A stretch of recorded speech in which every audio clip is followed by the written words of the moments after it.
Good evening. Tonight's story is most certainly a work of fiction. There are, as far as we know, no vampires roaming the countryside, no cloaked gentlemen with curiously sharp teeth, and no unfortunate victims left rather drained. The voices you are about to hear are not the cries of the living nor the sighs of the dead. They have been manufactured by artificial intelligence.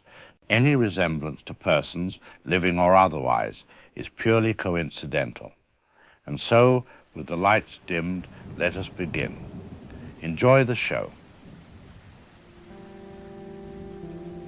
Good evening, I'm Bo Brower with Channel 7 News. Tonight we're following a developing story out of our quiet community where an unusual overseas shipment has arrived at the old Victorian estate on Maple Street. The delivery, which required 3 separate freight trucks and a specialized crane, has drawn curious onlookers throughout the afternoon.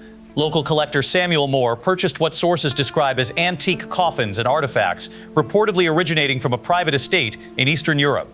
The shipment's arrival coincided with severe weather that has knocked out power to several neighborhoods, leaving many residents without electricity as evening approaches. We now go live to Amy Peterson at the Moore estate, where the delivery concluded just hours ago. Thanks, Bo. I'm standing outside the gates of the Moore property where you can still see tire tracks from the heavy machinery that was here earlier today. Neighbors tell me they've never seen anything quite like this operation, with workers using specialized equipment to carefully move what appeared to be ornate wooden boxes into the estate's basement. One longtime resident described the coffins as beautiful but unsettling, noting intricate carvings and metal fittings that seemed far older than typical antiques. The storm that rolled through this afternoon has left many streetlights dark, creating an eerie atmosphere that has several neighbors joking about the timing being perfect for such mysterious cargo. However, not everyone finds the situation amusing, with some expressing genuine unease about what exactly has been brought into their neighborhood. Back to you. Thank you, Amy. We attempted to reach Samuel Moore for comment, but were told through his representative that he plans to announce details of a public exhibition in the coming days. The collector, known for his extensive collection of European historical artifacts, has reportedly spent considerable resources acquiring these particular pieces. We now go live to Edgar Frog, who is a local historian specializing in European folklore. Well, Bo, without seeing the actual pieces, it's difficult to make specific assessments. But Eastern European burial artifacts from certain regions carry fascinating historical significance. The craftsmanship described by witnesses suggests these could be genuine 18th or 19th century pieces, possibly from regions where folklore and burial customs were quite elaborate. Coffins from that era, particularly from areas like Transylvania or the Carpathian regions, often featured protective symbols and were constructed with specific materials believed to ward off supernatural threats. Of course, these are simply historical curiosities now, but the artistry and cultural significance make them valuable additions to any serious collection of European antiquities. We'll continue following this story as more details become available about both the exhibition plans and the historical significance of these unique acquisitions. Power crews are working through the night to restore electricity to affected neighborhoods, though officials warn that the combination of fallen trees and damaged transformers may require repairs extending into tomorrow evening. Residents in the affected areas are advised to conserve flashlight batteries and avoid unnecessary travel on roads where debris removal is still ongoing. The National Weather Service has issued an advisory for additional storms possible overnight, which could further complicate restoration efforts. Coming up after the break, we'll have your complete weekend forecast and an update on the downtown construction project that has some business owners concerned about holiday shopping access. Stay with us. We'll be right back in just a moment.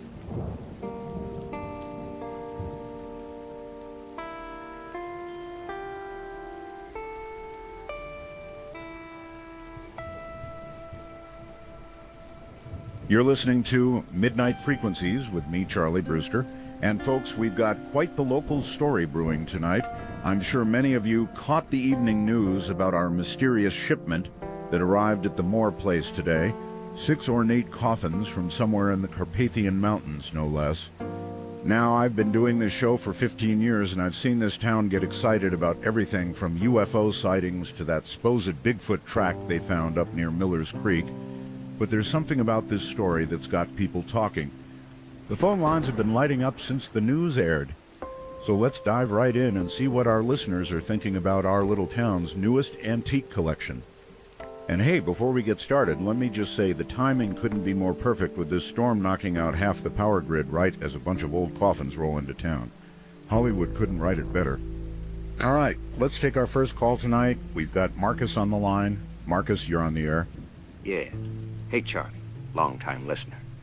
I was making deliveries today and got stuck behind the moving truck at the museum. Now, here's what caught my attention.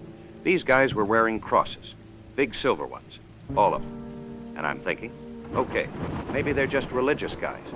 But then I noticed they had these bundles of what looked like garlic hanging from their tool belts. Fresh garlic, not the dried stuff. When I asked one of them about it, he just shrugged and said it was standard procedure for this type of shipment. Standard procedure for moving antique coffins, and the smell, not just the garlic, but something else. Something old and musty that made my skin crawl. Look, I've moved furniture for churches before, but I've never seen movers act like they were preparing for, I don't know what. Well, Marcus, that's certainly unusual. Could be some kind of preservation technique, right? Garlic has natural antimicrobial properties. Maybe it's used to protect old wood during transport. And the crosses, well, maybe this moving company specializes in religious artifacts, and that's just their company culture. But I'll admit that does paint quite a picture. Thanks for sharing that. Let's hear from our next caller. We've got Linda on the line. Linda, what's your take on today's excitement? Hi, Charlie. I live about 3 blocks from the museum, and I've been watching this whole operation from my kitchen window. Now, I'm not one for gossip usually, but there were some things about that delivery that struck me as really strange. These movers, they weren't just wearing crosses like your last caller mentioned. They had rosaries wrapped around their wrists, too. And every single one of them had bulbs of garlic clipped to their belts. When I saw them unloading, they were sprinkling something around the truck. Looked like salt or maybe rice, in a circle. But here's the weird part. As sunset got closer, they realized they were running out of time. Suddenly they started rushing, even calling in more people to help just so they could finish before dark. And they did, but only just. I've never seen professional movers push that hard against the clock, especially not because of daylight. That's really interesting, Linda. I mean, union rules can be pretty strict about overtime and working conditions. And if these are specialized antique handlers, maybe they have specific protocols about lighting and visibility for safety reasons. The religious items could just be personal beliefs, though I'll admit having the whole crew wearing them is a bit unusual. But refusing to work after dark, that's definitely not typical in the moving business. Thanks for keeping an eye on things, Linda. Let's take our next caller. We have Robert calling in tonight. Robert, you're on Midnight Frequencies.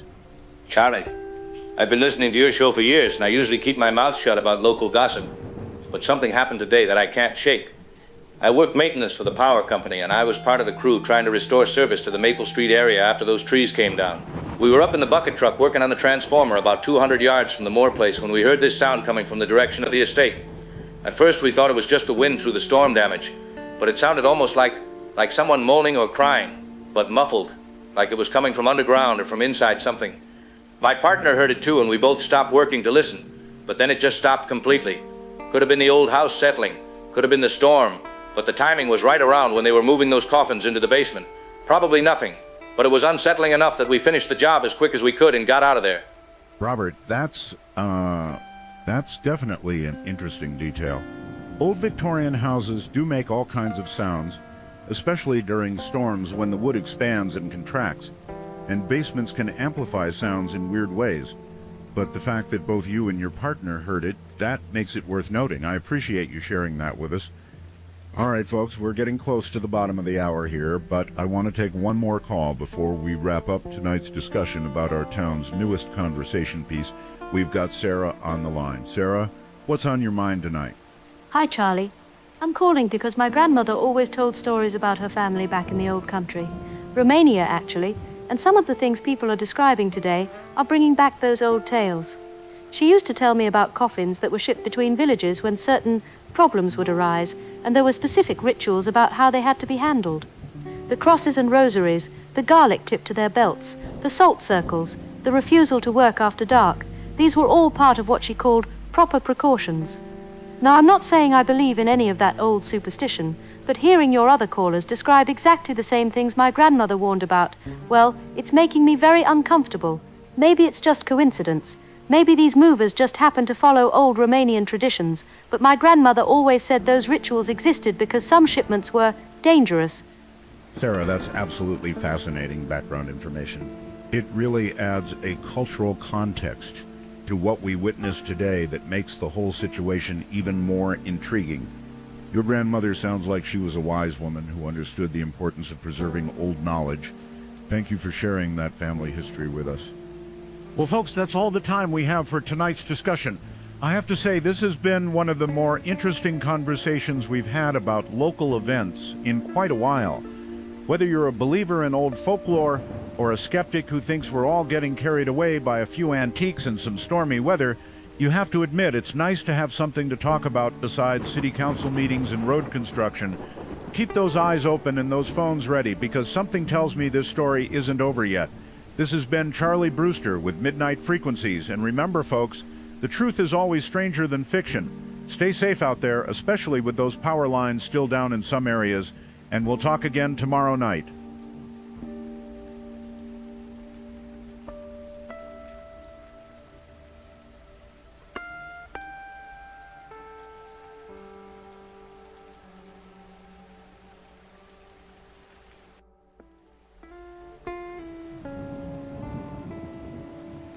My friends, what we witness today in this quiet American town is not simply the arrival of antique coffins from Eastern Europe. This is the manifestation of an ancient network that has been operating in the shadows for centuries, moving its assets across continents with precision timing that reveals the hand of a much larger orchestration. The Carpathian Mountains, you see, are not just the geographical origin of these artifacts. They are one of the primary power centers of what I call the bloodline families, the ancient dynasties that have controlled human civilization through occult practices and interdimensional manipulation since before recorded history began. These families understand energetic ley lines, they understand the spiritual significance of certain locations, and they understand that consciousness itself can be harvested and transferred through ritualistic processes that mainstream science refuses to acknowledge. Samuel Moore is not simply a wealthy collector acting on personal whims. He is a conduit, a carefully positioned operative within a network that spans generations and operates according to astrological and energetic cycles that most people cannot even perceive. The timing of this shipment coinciding with the electromagnetic disturbances we call storms is no coincidence, because these ancient entities require specific atmospheric conditions to fully manifest their influence in our dimensional reality. Now, what the mainstream media will not tell you, what the so-called experts will dismiss as folklore, is that these Carpathian artifacts are not merely historical curiosities. They are technological devices created by beings who possess knowledge of consciousness manipulation that our current civilization has been deliberately prevented from understanding. The precise construction techniques, the specific metals used in their creation, the geometric patterns carved into their surfaces, these are all elements of what ancient texts describe as soul-binding technology, methods of containing and redirecting life force energy that the bloodline families have preserved and protected for millennia. When witnesses describe seeing movement inside sealed containers, when they report unusual electromagnetic effects during the transportation process, they are observing the activation of dormant energetic systems that respond to proximity to human bioelectric fields. The workers who handled these artifacts were not simply professional movers, they were initiates, individuals who have been trained in the proper protocols for containing entities that exist partially outside our normal space-time continuum. Their garlic, the salt, their coordinated silence, their urgency during electromagnetic disturbances, these are all evidence of knowledge passed down through secret societies that understand the true nature of what they were transporting into this unsuspecting community. But here is what should terrify every person listening to this broadcast. The location chosen for this manifestation is not random. Small American towns like this one have been systematically selected as testing grounds for consciousness manipulation experiments that will eventually be deployed on a global scale. The bloodline families require isolated populations where their activities can be observed and refined without interference from larger governmental or media networks that they do not completely control. What begins as seemingly supernatural incidents in remote communities becomes the prototype for mass population control mechanisms that are then introduced into major metropolitan areas through methods that appear completely unrelated to the original experiments. The ancient entities that inhabit these Carpathian artifacts feed on human life force. Yes, but more importantly, they feed on human fear, human despair, human spiritual disconnection from our true divine nature. They are interdimensional parasites that have been cultivating human consciousness for thousands of years, creating the conditions of conflict, scarcity, and spiritual ignorance that make our species vulnerable to their influence. What we are witnessing today is not the beginning of something new, it is the acceleration of something ancient, something that has been slowly tightening its grip on human civilization since the fall of Atlantis itself. And now we are approaching the final phase of a harvesting cycle that most people cannot even comprehend is occurring around them every single day of their lives.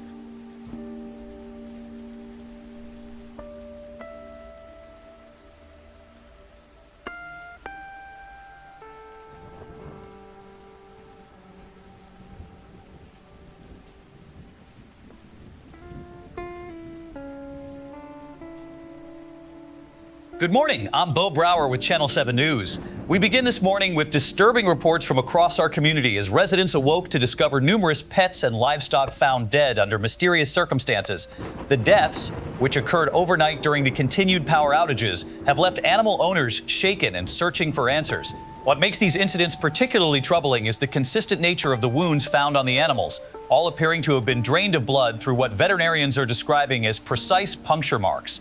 Sheriff's deputies have been called to no fewer than 12 separate properties since dawn, with reports continuing to come in as more residents discover the grisly scenes on their land. We now go live to Amy Peterson at the Henderson family farm, where 3 prize cattle were discovered this morning. Bo, I'm standing in the pasture behind me where the Henderson family made a shocking discovery just after sunrise. 3 of their Holstein cattle, each worth several $1,000s, were found collapsed near the fence line closest to the wooded area that borders the Moore estate. What's immediately striking is the lack of obvious trauma to the animals, yet each appears to have been completely drained of blood through small wounds on the neck area. Farmhand Billy Kitka, who's worked with livestock for over 20 years, told me he's never seen anything like this in his entire career. The family's border collie, normally protective of the cattle, was found cowering in the barn and refused to approach the pasture even with coaxing. Other animals on the property, including chickens and the family's other dog, appear unharmed but have been displaying unusual behavior since yesterday evening, becoming increasingly agitated as darkness fell. Local veterinarian Dr. Sarah Chen examined the cattle this morning and confirmed that the blood loss appears to be the cause of death, but she's unable to explain how such precise drainage could occur without more extensive wounds. The Henderson family has filed a report with the sheriff's office and plans to have the remaining livestock moved to a secure facility until the situation is resolved. Back to you. Thank you, Amy. Similar scenes have been reported at properties throughout the area, with the pattern remaining consistent across all incidents. Sheriff Tom Bradley issued a statement this morning attributing the deaths to what he called aggressive coyote activity, though he acknowledged the unusual nature of the wounds has prompted consultation with state wildlife officials. The deaths have created significant concern among local farmers and pet owners, with several residents already making arrangements to bring animals indoors during nighttime hours. Meanwhile, Samuel Moore has announced that his promised public exhibition of the recently acquired artifacts will take place this weekend at his estate, describing the pieces as extraordinary examples of Eastern European craftsmanship that will fascinate history enthusiasts. We now go live to Dr. Daniel Malloy, who is a pathologist from the State University, for his assessment of these unusual animal deaths. Thank you, Bo. Based on the preliminary reports and photographs I've reviewed, these deaths present several puzzling characteristics that don't align with typical predator attacks.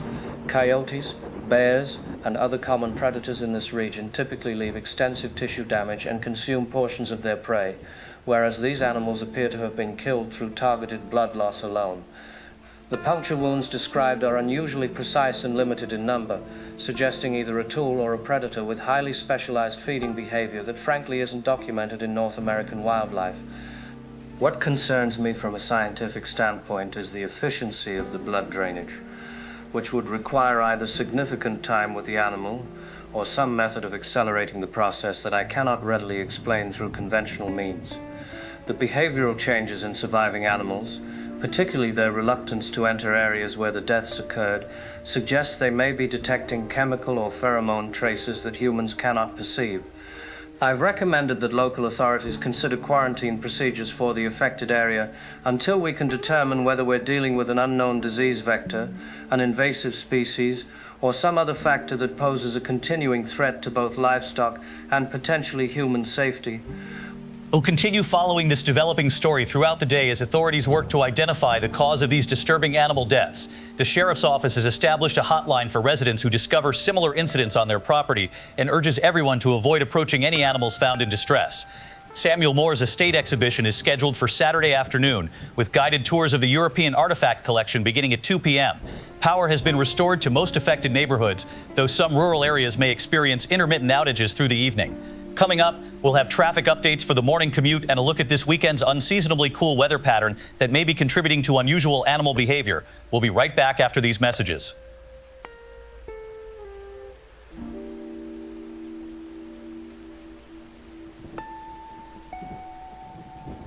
Welcome back to Midnight Frequencies. I'm Charlie Brewster, and folks, if you thought last night's calls about our mysterious coffin delivery were interesting, wait until you hear what's been happening around town today. By now, most of you have heard about the animal deaths that started showing up this morning. 12 separate properties with livestock and pets found drained of blood through what veterinarians are calling precise puncture wounds. The sheriff's office is calling it aggressive coyote activity, but that state pathologist they brought in seemed a lot less certain about that explanation. Now, I'm not one to jump to conclusions, but the timing here is getting harder to ignore. Yesterday we get a shipment of antique coffins from Transylvania, and today we wake up to find animals all over the area drained of blood. I've got farmers calling in who've never lost livestock to predators in 20 years of ranching, and suddenly they're finding prize cattle collapsed without a drop of blood left in them. The phone's been ringing off the hook since the morning news aired, so let's dive right in and hear what you folks are experiencing out there. All right. Let's take our first call tonight. We've got Frank on the line calling in from his farm north of town. Frank, you're on the air. Charlie, I've been raising cattle on this land for 23 years, and I've dealt with every predator you can name in this region. Bears, coyotes, wild dogs, even had a mountain lion once about 10 years back. What I found in my pasture this morning wasn't the work of any animal I've ever encountered. 2 of my Angus steers, each weighing over 1,000 pounds, found lying maybe 50 feet from each other, with these tiny puncture marks on their necks. No other damage, no signs of a struggle, no tracks around the bodies except for where my own boots walked up to examine them. But here's what's really eating at me, Charlie. My horses won't go anywhere near that section of the pasture now. I've had these animals for years. They're not easily spooked, but they act like there's something invisible keeping them away from where those steers died. Even with feed buckets, I can't coax them within 100 yards of that spot. Frank, that's incredibly troubling, especially coming from someone with your experience dealing with livestock predators. The fact that your horses are avoiding the area suggests they're picking up on something we can't detect. Have you noticed any other behavioral changes in your animals since yesterday? Well, that's just it, Charlie. All my animals have been acting strange since around sunset yesterday. Right about the time that storm was clearing up, horses pacing in their stalls, cattle clustering together in the far corner of the field. Even my barn cats disappeared completely, and I haven't seen them since. It's like every animal on this property sensed something dangerous moving into the area. Frank, I really appreciate you sharing that with us. Please keep us posted if anything else develops out there. Thanks for the call. We've got Margaret on the line. Margaret, what's your experience been with today's events? Hi, Charlie. I'm the neighbor who lives directly across from the Moore estate that your reporter mentioned yesterday. I wanted to call because there's something I didn't tell the news crew that's been bothering me all day. Last night, after all that commotion with the delivery and the power outages, I was having trouble sleeping, so I was looking out my bedroom window around 2 in the morning. The street lights were still out from the storm, but there was enough moonlight that I could see pretty clearly across to the Moore property. I saw what looked like a tall figure walking around the outside of the house, just pacing back and forth near where they had taken those coffins into the basement. At first I thought it might be Samuel Moore himself, maybe checking on security after such an expensive delivery, but this person seemed to be moving differently, almost like they were floating rather than walking normally. I watched for maybe 10 minutes before I convinced myself I was just seeing shadows moving with the wind. But now, with all these animal deaths happening right in the same area, I just don't know. Margaret, that's a very unsettling detail to add to everything else that's been reported. You mentioned this figure was near the basement entrance where the coffins were taken. Yes, definitely in that area. And Charlie, there's one more thing. My dog, who normally barks at everything that moves outside, was completely silent during this whole time I was watching. She was awake.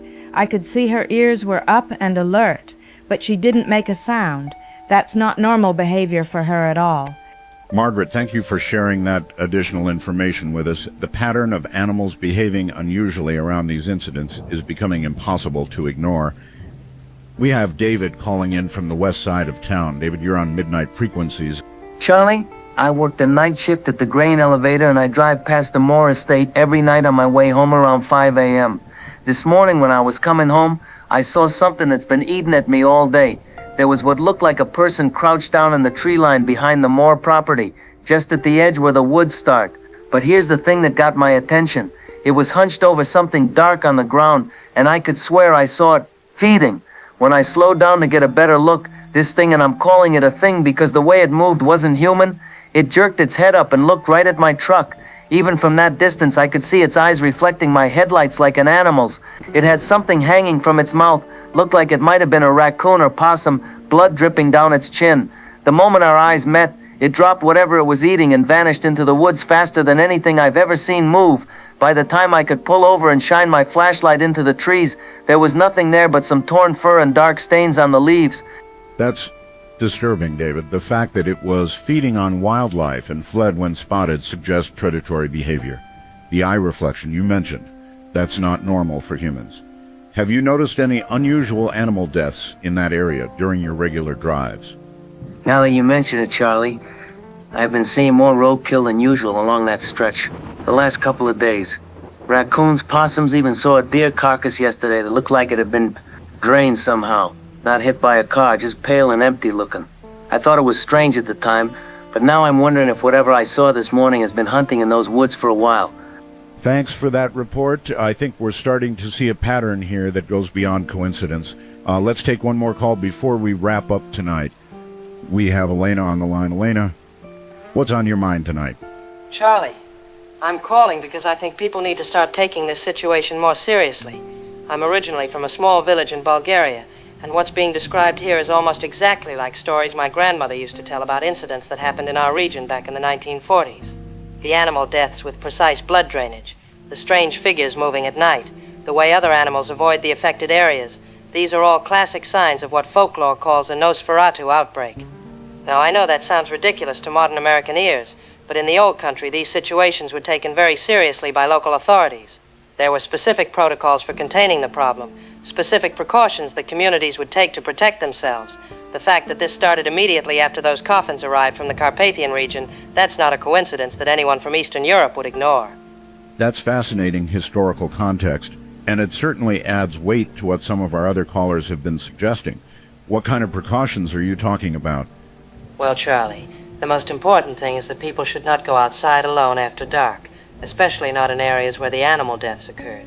They should avoid inviting strangers into their homes, no matter how trustworthy they might seem. And if anyone sees people they don't recognize moving around the neighborhood at night, they should not approach them or try to make contact. I know it sounds like superstition, but better safe than sorry when you're dealing with something that might be beyond normal understanding. Thank you for that advice. Whether people believe in folklore or not, basic safety precautions are never a bad idea when strange things are happening in the community. Well, folks, another night, another set of calls that are making this situation sound less like a simple case of aggressive wildlife and more like something we might not have adequate explanations for yet. The pattern is becoming clear. The timing is suspicious, and the reports from reliable community members are painting a picture that's hard to dismiss as coincidence. I want to remind everyone listening that Samuel Moore's artifact exhibition is still scheduled for this Saturday afternoon, and it might be worth attending just to get a first-hand look at exactly what was brought into our community. Knowledge is power, folks, and right now we need all the information we can get.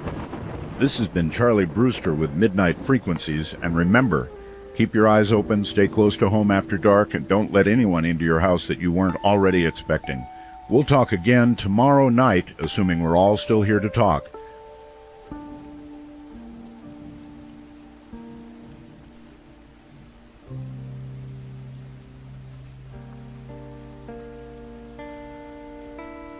Good evening, I'm Bo Brower with Channel 7 News. We begin tonight with breaking news that has shaken our community to its core as authorities confirm the disappearance of several local teenagers who failed to return home after attending a party last night in the woods near Clearwater Creek.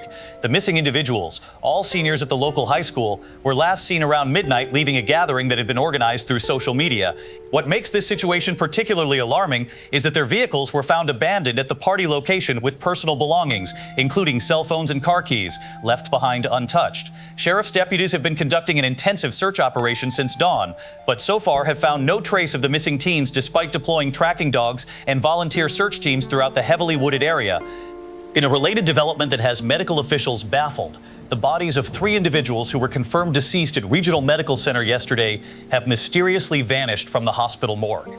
Hospital security footage shows the morgue area remained locked and undisturbed throughout the night.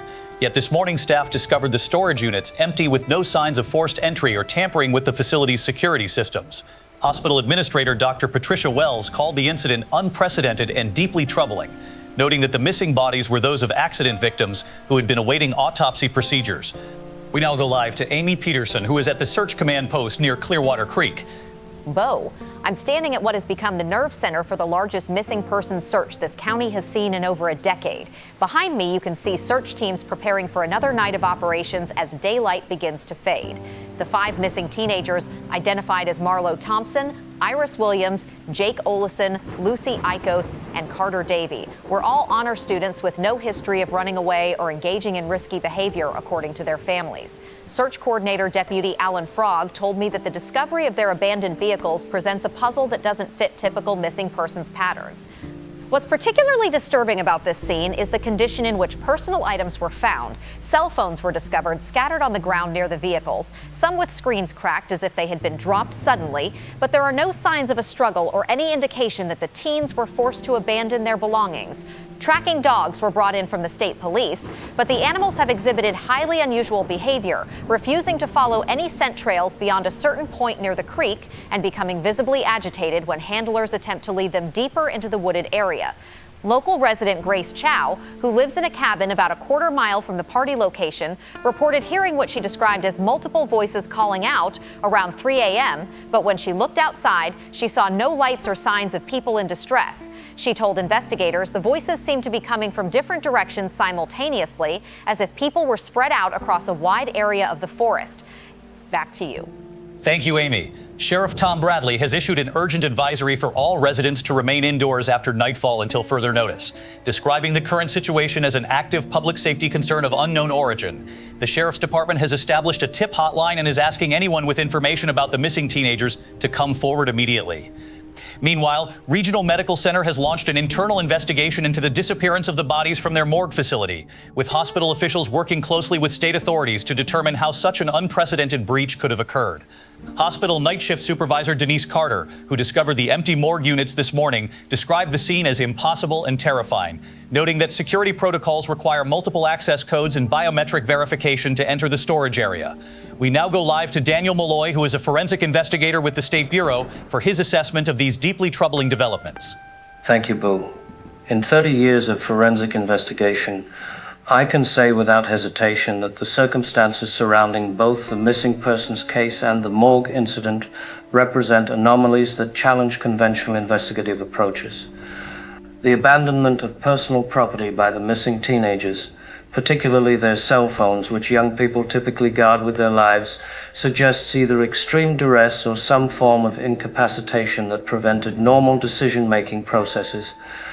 The fact that tracking animals are refusing to follow scent trails indicates they may be detecting chemical or biological markers that humans cannot perceive, possibly suggesting the presence of an unknown predator or environmental hazard in the search area. Regarding the morgue situation, the complete absence of physical evidence despite sophisticated security measures points to either an inside operation with extensive knowledge of hospital procedures or some method of removal that bypassed conventional detection systems entirely. What concerns me most from an investigative standpoint is the timing correlation between these incidents and the recent animal deaths throughout the area, which suggests we may be dealing with a coordinated threat that operates according to patterns we have not yet identified. I've recommended that local authorities consider implementing emergency protocols typically reserved for potential bioterrorism or environmental contamination scenarios, because the evidence suggests we are facing something that falls outside normal criminal activity parameters. The safety of this community may depend on treating this situation as a potential mass casualty event until we can determine the exact nature of what we're dealing with. State and local authorities are coordinating their efforts as this investigation enters its second full day with no significant leads in either case. The families of the missing teenagers have been notified and are being provided with counseling services as the search continues. Community members are organizing additional volunteer search parties, though officials stress that all civilian searchers must operate only during daylight hours and remain in constant radio contact with command personnel. Samuel Moore's weekend artifact exhibition has been postponed indefinitely in light of current events, with the collector citing respect for community concerns during this difficult time. Weather services report clear skies expected through the weekend, which will assist search operations, but temperatures are forecast to drop significantly after sunset. We'll continue following this developing story and will interrupt regular programming with any updates as they become available. If you have any information regarding the missing persons or any unusual activity in the area, please contact the Sheriff's Department immediately. This has been Bo Brower with Channel 7 News. Stay safe and stay alert.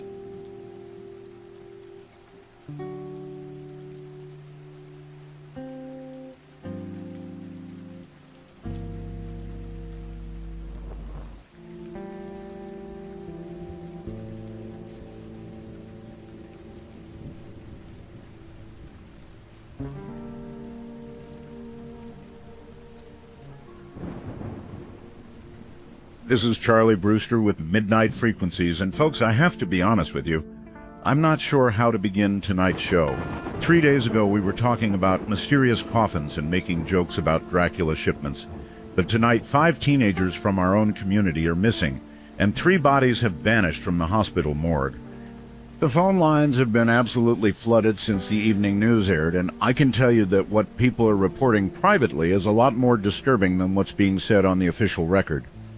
I want to remind everyone listening that there's still a curfew in effect, so if you're out there driving around after dark, you're not just risking your own safety, you're potentially interfering with search operations that are trying to bring these kids home alive.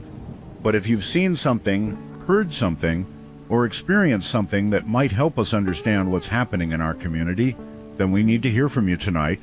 All right, let's take our first call tonight. We've got Tom on the line, and Tom, I understand you were in the search area today. Charlie, I was part of the civilian volunteer team that was working the north section near Clearwater Creek this afternoon. I've been hiking and hunting in those woods for 15 years. I know every trail and every landmark. But today something was different. The whole forest was too quiet, like even the birds and insects knew to stay away from certain areas. When we got to the spot where those kids' cars were found, my dog started whimpering and refused to move forward. This is a German shepherd that's tracked wounded deer through thick brush, but he was acting like there was an invisible wall he couldn't cross. But here's what really got to me, Charlie. When I was crouched down trying to calm my dog, I noticed that the ground around those abandoned cars had these strange marks in the dirt. Not footprints exactly, but like something had been dragged across the surface, leaving these smooth grooves that led away from the vehicles toward the deeper woods. When I pointed them out to the deputy, he just told me to stick with the official search pattern and not wander off on my own theories. Tom, those drag marks sound significant. Did they look like they could have been made by the missing teens themselves, like maybe they were injured or unconscious? That's what I thought at first, Charlie. But the pattern was wrong. If someone was being dragged, you'd expect to see heel marks or signs of resistance. These were too smooth, too uniform, almost like something was being pulled along without any friction at all. And they led directly toward the area where Grace Chow heard those voices calling out at 3 a.m. Thank you for that information. I hope the authorities are documenting everything you and other volunteers are observing out there. We've got Janet on the line. Janet, what's on your mind tonight? I work the night shift at Regional Medical Center, and I was there when they discovered those bodies were missing from the morgue. The official story about security footage showing nothing unusual, that's not the whole truth. I heard from someone in hospital security that the cameras actually did capture something, but it was so strange that administration decided not to release the footage to avoid causing panic. Apparently around 2:30 a.m, the morgue cameras recorded what looked like the storage unit doors opening from the inside, but there was no one visible on camera operating them. The security guard who reviewed the footage said it looked like invisible hands were turning the handles and sliding the units out, but you could only tell because of the way the metal doors moved. Then the cameras went dark for exactly 17 minutes, and when they came back online, the storage units were empty and the doors were closed again. Management is calling it a technical malfunction, but the security staff who saw the footage are spooked enough that several of them have requested transfers to day shifts.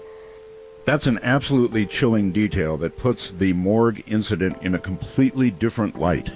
Have you noticed any other unusual activity at the hospital since these events started? Well, this might sound crazy, but several of the night staff have reported seeing people walking around the parking lot after visiting hours, but when security goes out to check, there's never anyone there. And yesterday, we had a patient in the emergency room who was brought in after what they said was an animal attack, but the bite marks were unlike anything the doctors had seen before. The patient kept insisting that his attacker looked human, but was wrong somehow, and he kept asking us not to let anyone into his room after dark. Janet, thank you for sharing that inside information with us. The pattern of hospital staff being frightened enough to change shifts says a lot about what's really happening there. We have Michael on the line. Michael, you're on Midnight Frequencies. Charlie, I live about 2 miles from where those teenagers went missing. And last night around 1 a.m., I was letting my dog out for his final walk of the evening. While I was standing on my back porch, I heard what sounded like someone calling my name from the woods behind my house. At first, I thought maybe it was one of my neighbors who needed help, so I called back asking if everything was okay. But then I realized the voice calling my name sounded exactly like my brother's voice, and my brother died in a car accident 2 months ago. I stood there listening, and the voice kept calling, "Michael, Michael, come out here. I need to talk to you." It was his voice perfectly, down to the way he used to say my name when we were kids. My dog started growling and backing toward the house, and that's when I realized that whatever was calling to me from those woods, it wasn't my brother and it wasn't anyone I should be talking to. I grabbed my dog and got inside as fast as I could, but I could hear that voice calling my name for another hour until I finally put on headphones to block it out. Michael, that's absolutely terrifying, and it sounds like your dog's instincts probably saved you from making a very dangerous mistake. The fact that something could replicate your brother's voice so perfectly suggests we're dealing with something far more sophisticated than any normal predator. That's exactly what I was thinking. How could anything in these woods know my brother's voice, let alone know that hearing it would make me want to come outside? It felt like something was specifically trying to lure me out of the safety of my house. Michael, I'm glad you trusted your instincts in your dog's reaction. Thank you for sharing that with us. Let's take one more call before we wrap up tonight. We have Rosa calling in. Rosa, what's your experience been? Charlie, I'm a night shift nurse at the medical center, and I need to tell people what really happened with those missing bodies because I was there when one of them walked out. 3 nights ago, we had 3 patients who were pronounced dead from various causes, and I personally confirmed their deaths following standard procedures. No pulse, no breathing, no brain activity. They were definitely deceased when we transferred them to morgue storage. But yesterday night around midnight, I was doing my rounds when I saw one of those patients, a middle-aged man who had died from what we think was an animal attack, walking down the hallway toward the elevator. When I called out to him, he turned around and looked at me, but his skin was completely pale, almost gray, and his eyes reflected light like an animal's eyes do at night. I reported it immediately, but by the time security arrived, he was gone, and the morgue showed all 3 storage units were empty. Administration is making me sign non-disclosure agreements and threatening my job if I talk about it. But people need to know that those bodies didn't just disappear. They got up and walked out on their own. Are you absolutely certain about what you saw? Charlie, I've been a nurse for 12 years. I know the difference between a living person and a dead body, and I know what I saw walking down that hallway wasn't alive in any normal sense. But it was moving, it was aware, and when it looked at me, I could tell it recognized that I had seen something I wasn't supposed to see. Thank you for having the courage to share that information despite the pressure from your employer. What you've described confirms what many of us have been suspecting about the true nature of these events. Folks, I don't know what else to say tonight. We've gone from mysterious antique deliveries to missing teenagers to bodies walking out of hospital morgues.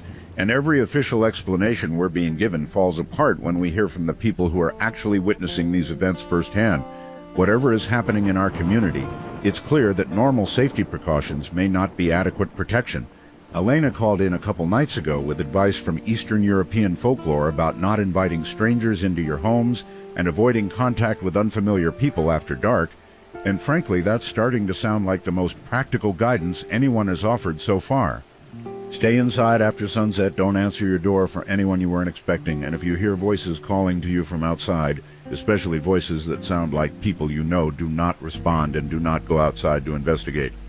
This has been Charlie Brewster with Midnight Frequencies, and folks, I honestly don't know if we'll all still be here to talk tomorrow night, but if we are, keep those phone lines open because the truth is the only weapon we have left.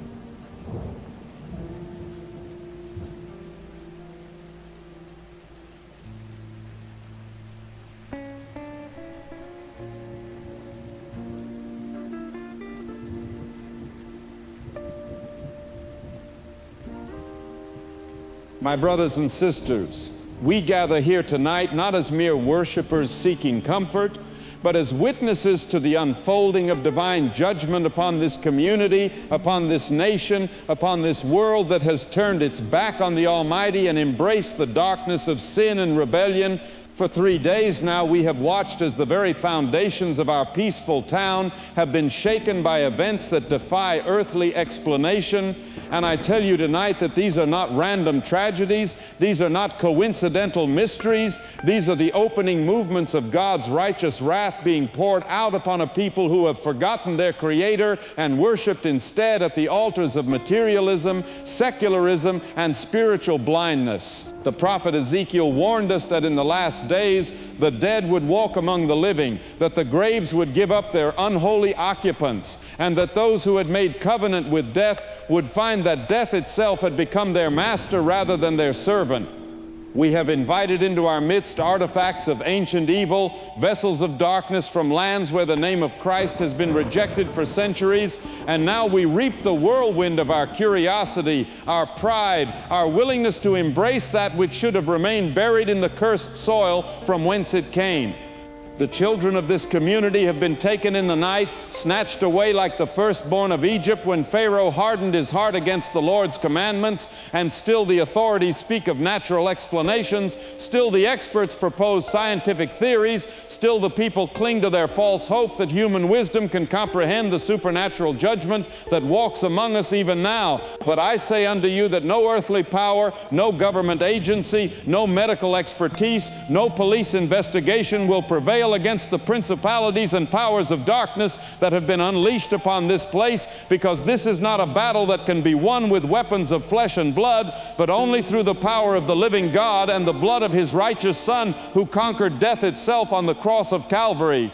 The book of Revelation speaks clearly of the days when death and hell would give up the dead which were in them, when the bottomless pit would be opened and creatures of darkness would ascend from the depths to torment those whose names are not written in the Lamb's book of life. We are witnessing tonight the fulfillment of ancient prophecies, the manifestation of warnings that have echoed through the ages from the lips of God's faithful servants who saw in visions what we now see with our own terrified eyes.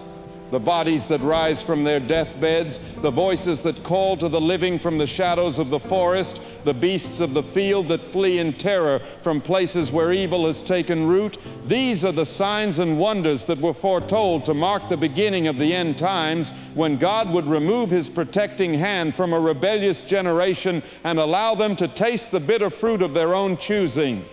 For decades, this nation has expelled prayer from its schools, removed the 10 Commandments from its courthouses, legalized the murder of innocent children in their mothers' wombs, and now the cup of God's patience has overflowed, and His judgment begins with the house of the Lord, with those who claim His name but live according to the wisdom of this dying world. The prophet Isaiah warned that in the last days men would call evil good and good evil, that they would put darkness for light and light for darkness, and behold, we live in such a time when our own neighbors dismiss the supernatural as superstition, when they seek rational explanations for irrational phenomena, when they trust in the arm of flesh rather than crying out to the only one who has power over the grave and authority over the demons that serve the prince of this world. But I tell you tonight that there is still hope for those who will humble themselves before the throne of grace, still salvation available for those who will confess their sins and turn from their wicked ways, still protection under the shadow of the Almighty's wings for those who will make the Lord their refuge and their fortress in this hour of darkness. The blood of Jesus Christ, shed on the cross of Calvary nearly 2,000 years ago, remains the only barrier that the forces of hell cannot cross, the only weapon that demons cannot withstand, the only hope that death itself cannot extinguish. But that blood avails nothing for those who reject it, means nothing to those who despise it, provides no protection for those who trample underfoot the Son of God and count His sacrifice as a worthless thing. Tonight I call upon every person who can hear my voice to fall on your knees before it is too late, to cry out to God for mercy while mercy can still be found, to repent of your sins and surrender your life to Jesus Christ before the final darkness falls and the door of grace is shut forever. The dead are walking among us. The children are being taken. The very fabric of reality is being torn apart by forces beyond human comprehension. And still you think you can face this evil in your own strength. Still you believe that government officials and medical experts and law enforcement agencies can protect you from the wrath of Almighty God. But I tell you that unless you are washed in the blood of the Lamb, unless you are born again by the Spirit of the living God, unless you have made Jesus Christ the Lord and Savior of your life, you will not survive what is coming upon this community, upon this nation, upon this world that has forgotten its Creator and embraced the lie that man can save himself through his own wisdom and strength.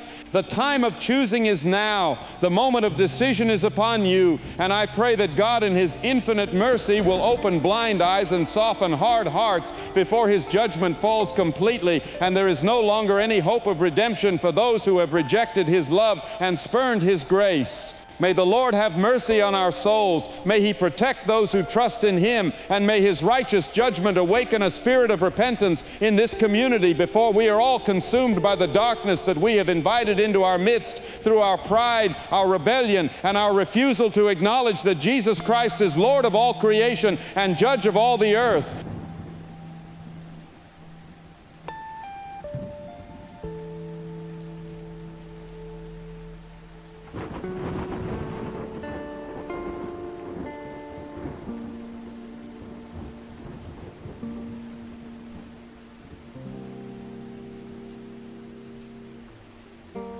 Good evening, I'm Bo Brower with Channel 7 News. We begin tonight with a developing medical emergency that has Regional Medical Center operating at capacity as dozens of residents have been admitted with symptoms that doctors are describing as both severe and unprecedented in their medical experience. The patients, all admitted since yesterday evening, present with what appears to be acute blood loss from distinctive bite marks, extreme photosensitivity that requires them to be kept in darkened rooms, and periods of delirium during which they speak incoherently about shadows and voices calling to them from outside their hospital windows. What makes this situation particularly alarming is that several patients who were confirmed stable and recovering have mysteriously disappeared from their beds during shift changes, with security footage showing empty rooms where patients should have been resting under medical supervision. Hospital Administrator Dr. Patricia Wells has issued a statement describing the outbreak as unlike anything in our medical literature, noting that standard treatments for blood loss and infection have proven ineffective in stabilizing these patients. The county health department has initiated quarantine protocols as a precautionary measure, though officials stress that no infectious disease has been identified and the cause of the illness remains unknown.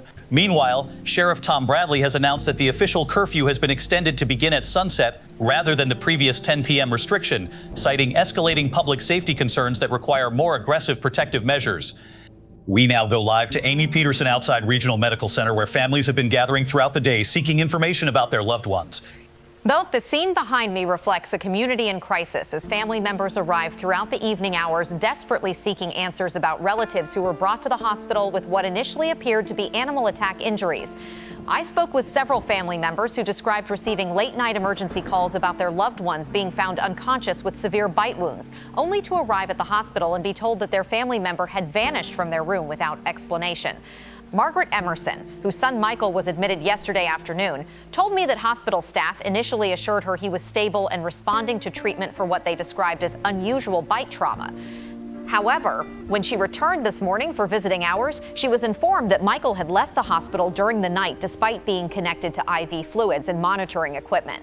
Security footage reportedly shows his hospital bed empty at 2:15 a.m., but there is no record of him walking past nurses' stations or exiting through any monitored doorways. Perhaps most disturbing, Mrs. Emerson received a phone call this afternoon from someone claiming to be Michael, but she says the voice was wrong somehow, cold and distant, and when she asked him to come home, he told her he couldn't come back until the sun sets completely. Similar stories are being repeated by other families, with loved ones who disappeared from the hospital making contact through phone calls that family members describe as deeply unsettling. Hospital Security Chief Doug Hertz acknowledged that they are dealing with unprecedented security challenges, but declined to provide specifics about how patients are leaving the facility without being detected by their comprehensive monitoring systems. Back to you. Thank you, Amy. The medical community's response to these unusual cases has been complicated by the fact that traditional diagnostic procedures appear inadequate for identifying the underlying cause of the patient's condition. Dr. Sarah Chen, who has treated several of the affected individuals, reported that blood tests reveal severe anemia despite patients having no history of blood disorders, while the bite wounds themselves resist healing through conventional medical intervention. More troubling still, she noted that several patients became increasingly agitated as daylight hours progressed, demanding that curtains be drawn and lights be dimmed, with some becoming violent when medical staff attempted to conduct routine examinations in normally lit rooms. The county has established a crisis hotline for families of missing persons and medical patients, though officials acknowledge that their resources are being stretched beyond normal capacity. We now go live to Dr. Daniel Malloy, who has been consulting with local medical professionals throughout this crisis. Thank you, Bo. From a clinical standpoint, what we're observing represents a complete departure from established medical protocols and diagnostic frameworks. The patient's blood chemistry shows severe deficiencies that should result in unconsciousness or death, yet many remain coherent and physically active until their unexplained disappearances from medical care. The bite wounds themselves present characteristics that don't align with any known animal attacks in this region, featuring precision and depth that suggests either tools or biological mechanisms not found in local wildlife. Most concerning is the patient's apparent aversion to standard lighting and their deteriorating condition during daylight hours, which suggests either psychological trauma or physiological changes that fall outside conventional medical understanding.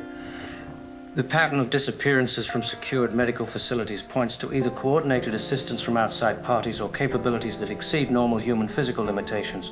Security systems that function perfectly for other patients somehow fail to detect the departure of these specific individuals, which suggests we may be dealing with factors that our current technology and medical knowledge are not equipped to address. I've recommended that local authorities consider the possibility that we are facing either a previously unknown biological agent, a psychological contagion that produces shared delusions among affected individuals, or some combination of factors that requires consultation with specialists from the Centers for Disease Control and Prevention. The safety of both patients and medical staff may depend on acknowledging that traditional medical approaches are proving inadequate for this particular crisis. State health officials are coordinating with federal agencies as the number of affected individuals continues to rise throughout the day. The Red Cross has established temporary shelter facilities for families whose relatives have disappeared from medical care, though officials acknowledge that standard missing persons protocols may not apply to the current situation. Local churches have opened their doors for community prayer services, with Pastor Jacob Matthews of First Baptist calling for spiritual warfare against the forces of darkness that have invaded our community. The Moore estate remains under continuous surveillance following reports of unusual activity near the property where the recent antique acquisitions are housed. Weather services report another storm system approaching the area, with severe thunderstorms possible after midnight that could complicate search operations and emergency response efforts. Residents are strongly advised to secure their homes and avoid any outdoor activities once darkness falls. We'll continue monitoring this developing crisis throughout the night and will provide updates as new information becomes available. If you have any information about missing family members or unusual medical symptoms, please contact the emergency hotline immediately. This has been Bo Brower with Channel 7 News. Stay indoors and stay safe.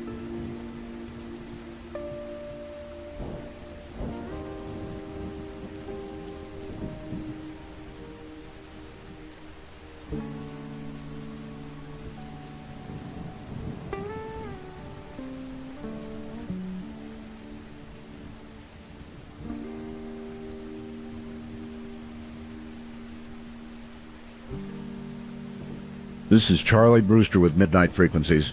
And folks, I'm not even going to pretend anymore that we're dealing with anything normal or explainable through conventional means. 4 days ago, this was a quiet community where the biggest news was road construction and high school football scores. And tonight we have dozens of people disappearing from hospital beds, families getting phone calls from loved ones who sound like they're no longer human, and a medical establishment that's basically admitted they have no idea what they're dealing with. A curfew now starts at sunset.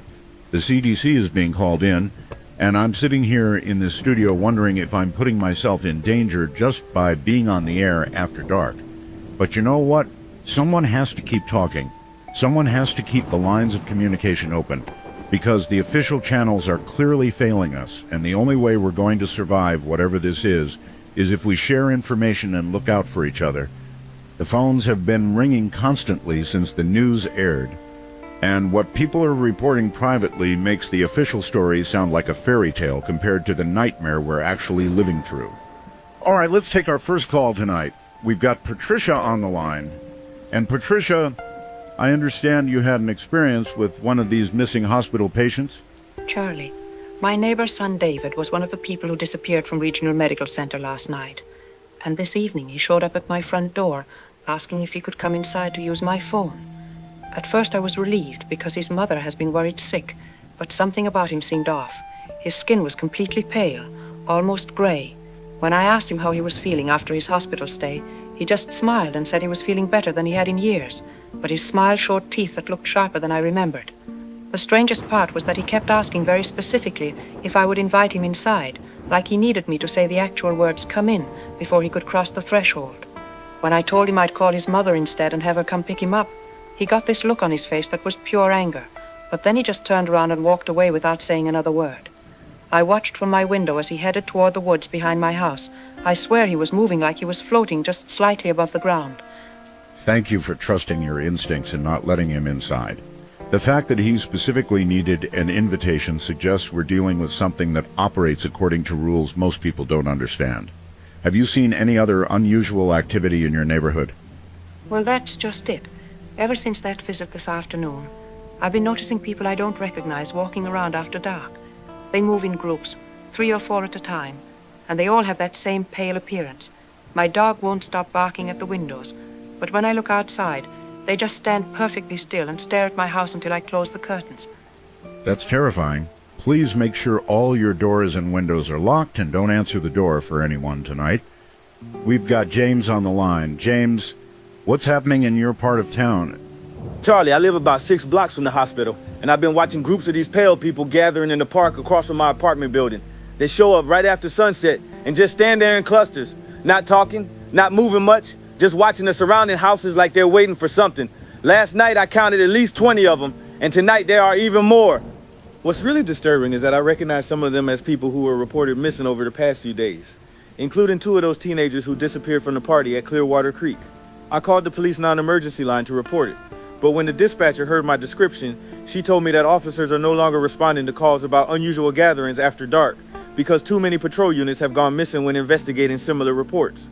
She actually advised me to stay indoors, keep my lights off, and avoid drawing attention to my apartment. Charlie, when the police are telling citizens they can't help us, we're in serious trouble. The fact that law enforcement is essentially acknowledging they can't handle this situation tells us everything we need to know about how bad things have gotten. Are these groups doing anything besides standing and watching? They seem to be organizing somehow, like they're receiving instructions or waiting for some kind of signal. Around midnight last night, they all suddenly turned and walked in the same direction, moving toward the residential area near Maple Street where that Moore estate is located. It was like watching a coordinated military movement, but completely silent. Thank you for that report. The coordination you're describing suggests intelligence and planning that goes far beyond random violence. We have Sarah calling back in tonight. Sarah, you called earlier this week with information about Eastern European folklore, and I imagine you have more to tell us now. Charlie, everything that's happening now matches exactly what my grandmother told me about vampire outbreaks in the old country.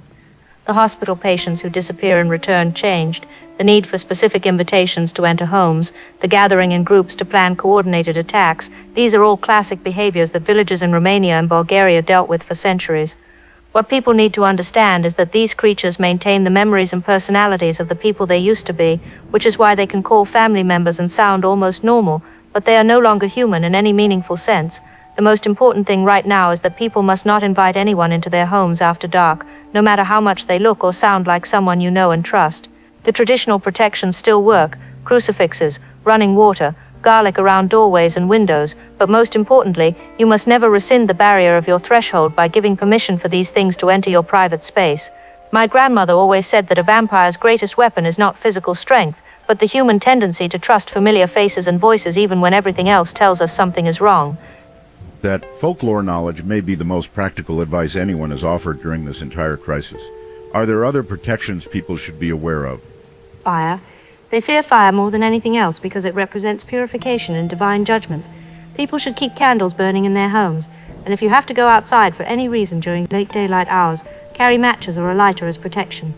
But most importantly, do not go outside alone after sunset under any circumstances, because they hunt in packs now, and even the traditional protections may not be enough against multiple attackers. Sarah, thank you for sharing that knowledge with us. Let's take one more call before we wrap up. We have Linda calling in. Linda, you're on Midnight Frequencies. Charlie, I need to tell people what I saw at the Moore Estate tonight, because I don't think anyone realizes how organized this has become. I live across the street from that property, and around 9 p.m. I noticed lights moving around the basement area where those coffins were delivered. But these weren't flashlights or electric lights. They were more like flames or candles moving in patterns. Then I started seeing figures coming out of the woods and gathering on the estate grounds.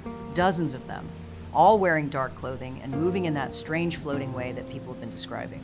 What scared me the most was that they seemed to be organizing into groups, with some of them pointing toward different parts of town like they were making assignments or giving directions for attacks. Around 10:30, the groups started dispersing and heading off in different directions, and about 20 minutes later I heard screaming coming from houses throughout the neighborhood. I called 911, but the dispatcher told me that all emergency services are overwhelmed, and they're only responding to life-threatening emergencies during daylight hours. Charlie, I think whatever is happening at that estate is the command center for all of this, and it's only going to get worse until someone figures out how to stop it. Have you seen Samuel Moore himself during any of this activity? That's the thing, I haven't seen Samuel Moore in 2 days. Not since all this started. Either he's become one of these creatures, or he's hiding somewhere, or something has happened to him that nobody wants to talk about. Linda, thank you for that critical information. Everyone needs to understand that the Moore Estate appears to be the center of operations for whatever is terrorizing our community. Folks, I don't know how to end tonight's show except to say that we are clearly facing something that our government, our police, our medical establishment, and our media are either unable or unwilling to confront directly. The traditional rules of safety and security no longer apply, and our survival may depend on returning to older forms of knowledge and protection that most of us have forgotten or dismissed as superstition. Keep your doors locked, keep lights burning, do not trust familiar faces that appear after dark, and remember that your greatest weapon against this evil is your refusal to voluntarily surrender the safety of your own home by inviting danger across your threshold. This has been Charlie Brewster with Midnight Frequencies, and may God have mercy on us all.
All right, everybody. Welcome back to Deep Dive Conversations. I'm Delta Slim, and we've got a really fascinating guest on today. Given everything that's been happening in our community over the past few days, I thought it was important to bring on someone who actually understands the historical and cultural context of what people are reporting. Joining me today is Dr. Eben Olsen, who's a professor of European folklore and mythology at the State University, specializing in vampire legends and their cultural significance across different societies. Dr. Olsen, thank you for coming on the show during what I know is a really intense time for everyone in the area. Thanks for having me on Delta, and you're absolutely right that this is an intense situation. I've been following the news reports and listening to the radio call-in shows, and I have to say that what people are describing matches historical accounts of vampire activity with remarkable accuracy.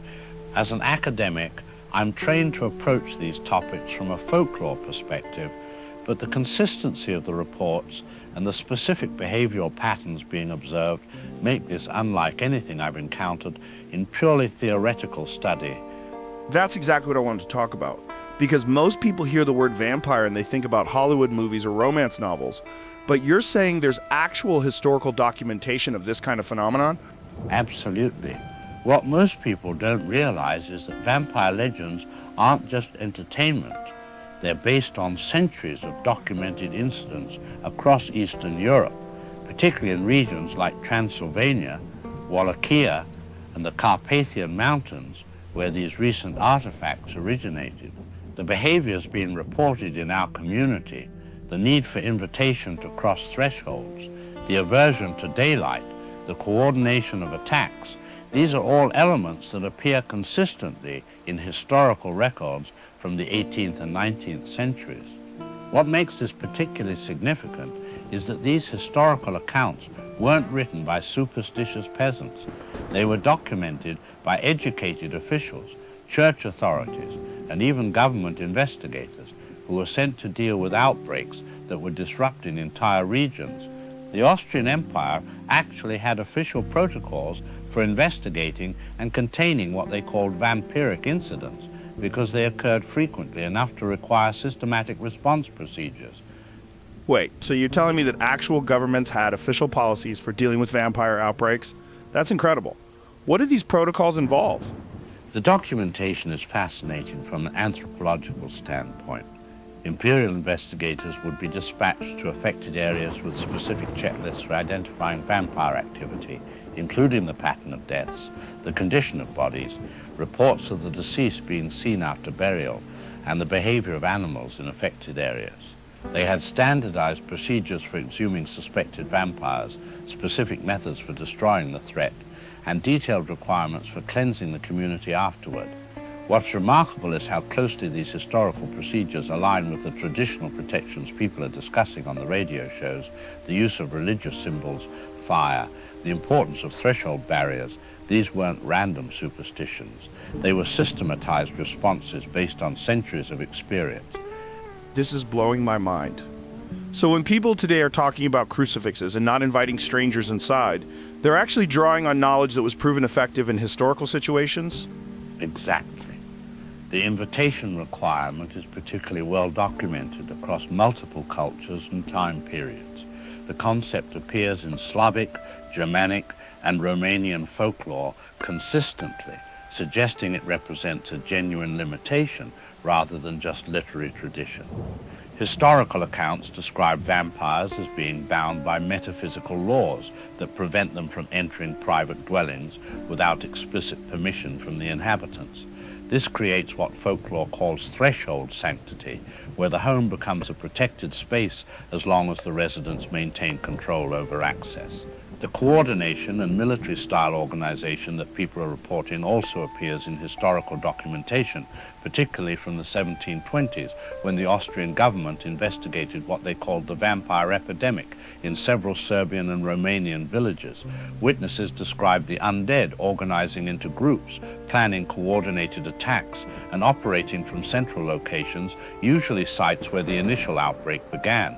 The pattern of infection spreading from a central source to create organized communities of vampires is remarkably consistent across different historical periods and geographical regions. That's terrifying, but also fascinating. What about the physical transformations people are describing? The pale skin, the aversion to light, the changes in personality. The physical changes are documented extensively in historical accounts, and they're remarkably consistent with what's being reported locally. Vampires retain the memories and basic personality traits of their former human selves, which is why they can interact convincingly with family members and former acquaintances. But their fundamental nature has changed in ways that manifest as subtle behavioral differences. The aversion to bright light appears in virtually every historical account, with vampires being described as active primarily during hours of darkness or overcast conditions. The physical pallor and the changes in dental structure are also frequently mentioned, though historical accounts suggest these changes become more pronounced over time as the vampiric transformation progresses. You mentioned that these outbreaks usually start from a central source. Given what's happening here with the Moore estate and those coffins from the Carpathian region, does that fit the historical pattern? It fits the pattern perfectly, and that's what makes this situation so concerning from a historical perspective. Many documented outbreaks began when artifacts or remains were transported from areas with existing vampire activity to previously unaffected regions. the Carpathian Mountains have been associated with vampiric activity for over 3 centuries, with some locations being considered permanently tampinated by local populations. What typically happens is that the initial vampire, often referred to as the prime or master vampire, establishes a territory and begins creating additional vampires through infection. These new vampires remain connected to the original through what historical accounts describe as a form of supernatural hierarchy or mental network. This explains the coordinated behavior and strategic planning that people are observing, because the individual vampires are operating under the direction of a central intelligence that has centuries of experience in predatory behavior and community infiltration. So if that's accurate, and there's some kind of master vampire coordinating everything from the Moore estate, what do the historical records say about how to stop that kind of outbreak? The historical solutions were typically drastic and required community-wide coordinated effort. The most effective approach involved identifying and destroying the primary vampire first, which would often cause the other vampires in the network to become disoriented or return to their graves. However, this required locating the central source, which was usually the original burial site or the location where the primary vampire had established its lair. The process involved organized groups of community members working together during daylight hours, using fire as the primary weapon, because vampires are universally described as being vulnerable to complete incineration. What concerns me about our current situation is that historical outbreaks were typically contained within small, isolated rural communities where everyone knew everyone else and collective action was possible. Modern suburban environments present unique challenges because people are more isolated from their neighbors and less likely to organize effective communal responses. Additionally, our reliance on official authorities and modern institutions may actually be a disadvantage when dealing with supernatural threats that operate outside the frameworks those institutions are designed to handle. Dr. Olson, this has been absolutely eye-opening. Based on everything you know about historical vampire outbreaks, what would you advise people in our community to do right now?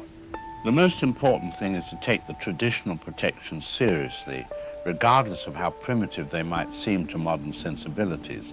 Maintain threshold sanctity by never inviting strangers into your home after dark. Keep religious symbols visible. Maintain sources of fire like candles or torches, and avoid traveling alone, especially during nighttime hours. But beyond individual protection, the historical record suggests that successful resolution requires coordinated community action. People need to organize, share information, and work together during daylight hours to identify and neutralize the source of the outbreak. The authorities and institutions we normally rely on are not equipped to handle supernatural threats, so community members may need to take responsibility for their own protection using methods that have been proven effective across centuries of similar crises. It sounds extreme, but the historical record is very clear that vampire outbreaks only end through decisive action by the affected community, not through external intervention or conventional law enforcement approaches. Dr. Aben Olison, everybody, Professor of European Folklore and Mythology. This has been incredibly informative and honestly pretty terrifying. Thanks for sharing your expertise with us during this crisis. Thank you for having me, Delta. And I hope this information helps people make informed decisions about protecting themselves and their families. Stay safe, everyone.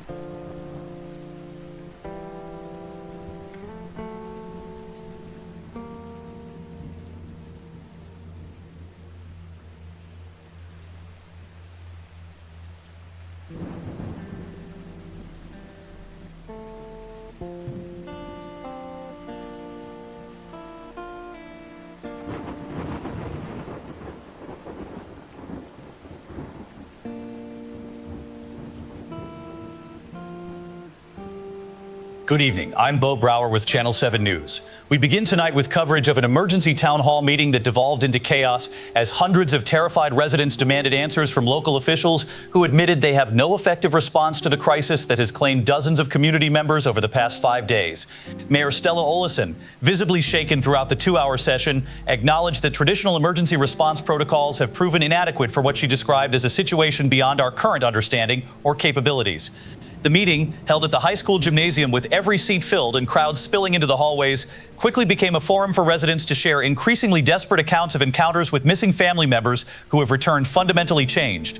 Sheriff Tom Bradley, appearing exhausted and overwhelmed, confirmed that his department has lost contact with 12 officers over the past 2 days, with patrol vehicles found abandoned and no trace of the missing personnel despite extensive search operations.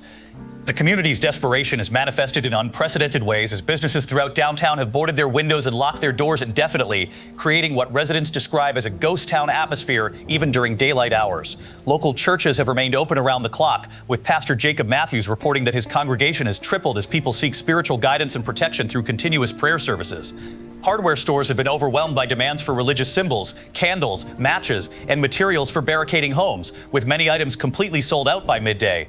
The school district has suspended all classes indefinitely, and the Postal Service has discontinued delivery to the area, citing unacceptable risk to personnel safety during current conditions. We now go live to Amy Peterson outside the town hall meeting, where residents continue to gather in groups rather than returning to their homes alone. Bo, the scene behind me reflects a community that has fundamentally lost faith in official protection and is now organizing its own survival strategies. Groups of neighbors have formed what they're calling daylight patrols to escort each other between homes and essential businesses, while others have established communication networks using ham radio equipment to maintain contact during nighttime hours when conventional emergency services are no longer available. I spoke with several residents who described systematic planning efforts to secure neighborhoods through coordinated barricading and the establishment of what they call safe houses, equipped with multiple escape routes and stockpiled supplies. The most disturbing accounts from tonight's meeting came from residents who reported mysterious visitors knocking on doors throughout the community after sunset, with many recognizing these nighttime visitors as neighbors or family members who have been missing for days. Lucy Emerson described a visit from her husband Sam, who disappeared 3 days ago while checking on their livestock, but she said his appearance and behavior were so drastically changed that she refused to let him inside despite his increasingly desperate pleas. She said she called 911 and begged for help, but dispatch told her units were tied up with a higher priority emergency and could not respond, so she watched from behind locked doors as Sam remained outside her home for over 4 hours, alternately begging and demanding entry, while several other pale figures emerged from the shadows to join him. Similar stories were shared by dozens of residents, with a clear pattern emerging of missing persons returning to familiar locations, but exhibiting behavior that their loved ones describe as predatory and inhuman. Perhaps most chilling was the account from Grandpa Emerson, who reported seeing groups of these transformed individuals moving through the neighborhood in formation, stopping at each house to test doors and windows as if conducting systematic reconnaissance for future attacks. Back to you. Thank you, Amy. The psychological impact of these encounters has created what mental health professionals are describing as community-wide trauma, with residents afraid to trust their own perceptions when confronted by familiar faces that no longer behave like the people they once knew. Dr. Patricia Wells from Regional Medical Center, speaking at tonight's meeting, confirmed that the hospital has essentially abandoned normal operations during nighttime hours after losing multiple staff members who disappeared while working overnight shifts. She described the facility as operating in siege mode, with all non-emergency procedures suspended and remaining staff refusing to work alone or in darkened areas of the building. The meeting concluded with Mayor Olesen announcing that the town is formally requesting state and federal emergency assistance, though she acknowledged that previous requests have gone unanswered and that authorities at higher levels appear reluctant to acknowledge the supernatural nature of the crisis. We now go live to Billy Kitka, who is a local resident organizing neighborhood defense groups. Thanks, Bull. What people need to understand is that we're on our own now, and the only way we're going to survive this is if we work together and stop waiting for outside help that isn't coming. The traditional methods that people have been talking about on the radio shows, they actually work. But you have to use them correctly, and you can't face this threat alone. We've been organizing groups of neighbors to patrol during daylight hours, checking on elderly residents, sharing supplies, and most importantly, making sure nobody is isolated when darkness falls. The creatures avoid fire, and they can't cross thresholds without invitation. So we're establishing safe houses in every neighborhood where people can gather with multiple sources of light and flame. What we've learned from monitoring their behavior is that they're highly organized and they're learning our routines, testing our defenses every night and looking for weaknesses they can exploit. They seem to be coordinating from the Moore estate where this all started, and we've seen them moving in organized formations like military units conducting reconnaissance operations. The key is that they're still limited by certain rules. They still need invitations to enter homes. They still avoid fire and religious symbols, and they're still vulnerable during daylight hours when they retreat to secure locations. My advice to everyone listening is to stop depending on official authorities who have already admitted they can't help us, and start organizing with your immediate neighbors to create collective defense strategies, share information, share resources, and never let anyone face the nighttime hours alone. We can survive this if we work together and use the knowledge that communities have developed over centuries for dealing with this exact threat. But we have to act now before they become so numerous that even coordinated resistance becomes impossible. Federal authorities have yet to respond to requests for assistance, with state officials citing insufficient evidence of conventional threats as justification for their reluctance to deploy emergency resources to the area. Local amateur radio operators have established continuous communication networks to coordinate community defense efforts, while several residents with military backgrounds have begun organizing tactical response teams for daylight reconnaissance operations. The Moore estate remains under constant surveillance by volunteer observers, though local authorities conducted a full search of the mansion earlier this week and reported finding nothing out of the ordinary, a conclusion that has only deepened residents' fears and suspicions.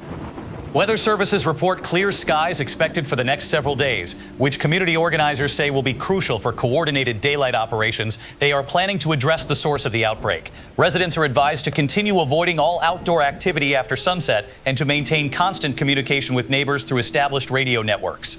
We'll continue monitoring this unprecedented crisis and will provide updates as community defense efforts develop throughout the week. This has been Bo Brower with Channel 7 News. Stay together and stay vigilant.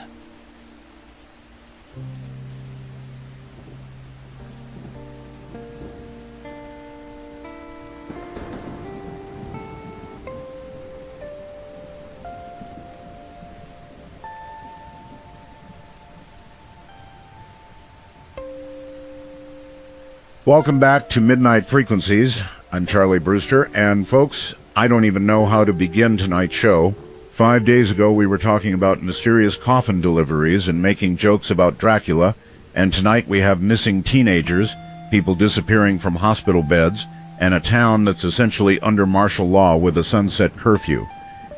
The mayor's calling for calm, the sheriff's admitting his department can't handle the situation, and half our community has either fled or barricaded themselves in their homes. But you know what? We're still here. The phone lines are still working, and people need to talk, need to share what they're experiencing, because the official channels sure aren't giving us the whole truth. So let's open up the lines and hear what's really happening out there in our community tonight. All right, let's take our first call. We've got Margaret on the line. And Margaret, I believe you called in a few nights ago about seeing someone near the Moore estate? That's right, Charlie. I called in about seeing that tall figure pacing around Samuel Moore's property. Well, tonight I need to tell people what happened to my husband, Sam, because this situation is getting worse by the hour. 3 nights ago, Sam went out to check on our cattle after we heard some commotion in the pasture, and he never came back. I found his flashlight by the fence line, but no sign of him anywhere. The sheriff's department filed a missing persons report, but with everything else going on, they haven't had resources to conduct a proper search.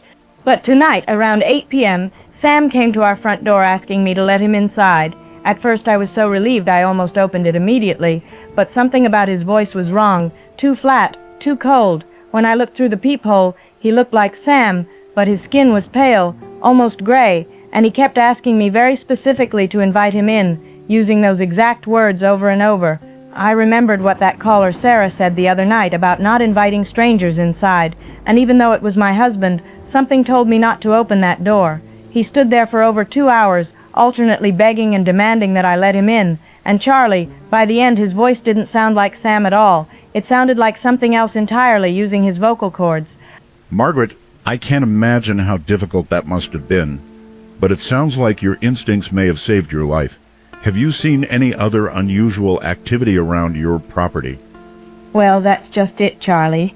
After Sam finally left around midnight, I started noticing other people walking through the neighborhood, always in small groups, always moving very quietly, and all of them had that same pale appearance. My dog won't stop whimpering, and she refuses to go outside even for her normal walks. Margaret, thank you for sharing that with us, and please stay safe. Keep those doors locked and don't let anyone in that you weren't already expecting. Let's take our next caller. We have Frank on the line, and Frank, you called in a couple nights ago about losing cattle on your ranch? That's right, Charlie. I called in about finding 2 of my steers drained of blood. Well, since then I've lost 6 more head of cattle, and the pattern is always the same. Those precise puncture wounds on the neck and complete blood drainage.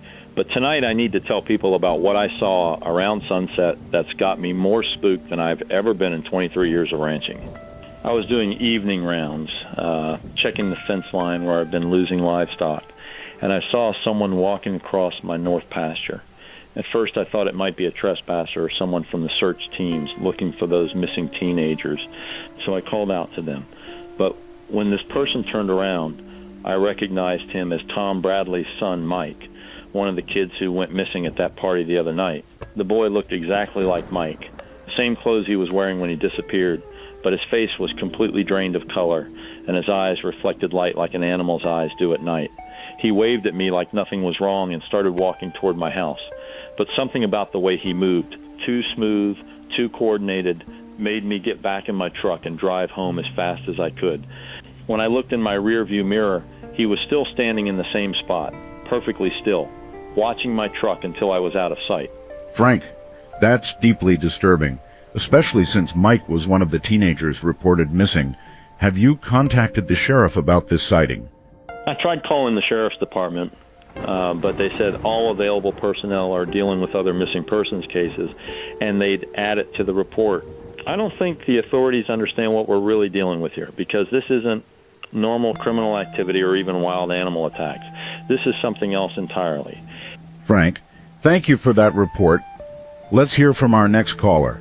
We have Sarah calling back in tonight. Sarah, you've called in a couple times now with information about Eastern European folklore? That's right, Charlie. I called about my grandmother's stories from Romania, and again on about vampire folklore and protection methods. Tonight I'm calling because everything my grandmother warned me about is happening exactly as she described, and I need people to understand that we're running out of time to protect ourselves. The missing people who are returning with pale skin and strange behavior, the need for specific invitations to enter homes, the systematic elimination of livestock, these are all classic signs of a vampire outbreak that's progressed beyond the initial stages. What people need to understand is that we're now in what my grandmother called the expansion phase, where the master vampire has created enough subordinates to begin systematic conversion of the entire community. The traditional protections I mentioned before, crucifixes, running water, garlic around doorways, these are still effective, but only if people use them correctly and maintain them consistently. Most importantly, people must never invite anyone into their homes after dark, no matter how familiar they appear or how desperate their situation seems. The creatures retain the memories and appearance of the people they once were, which makes them incredibly effective at manipulating our emotions and bypassing our defenses. My grandmother always said that a vampire's greatest weapon is not physical strength, but our human tendency to trust familiar faces even when everything else tells us something is wrong.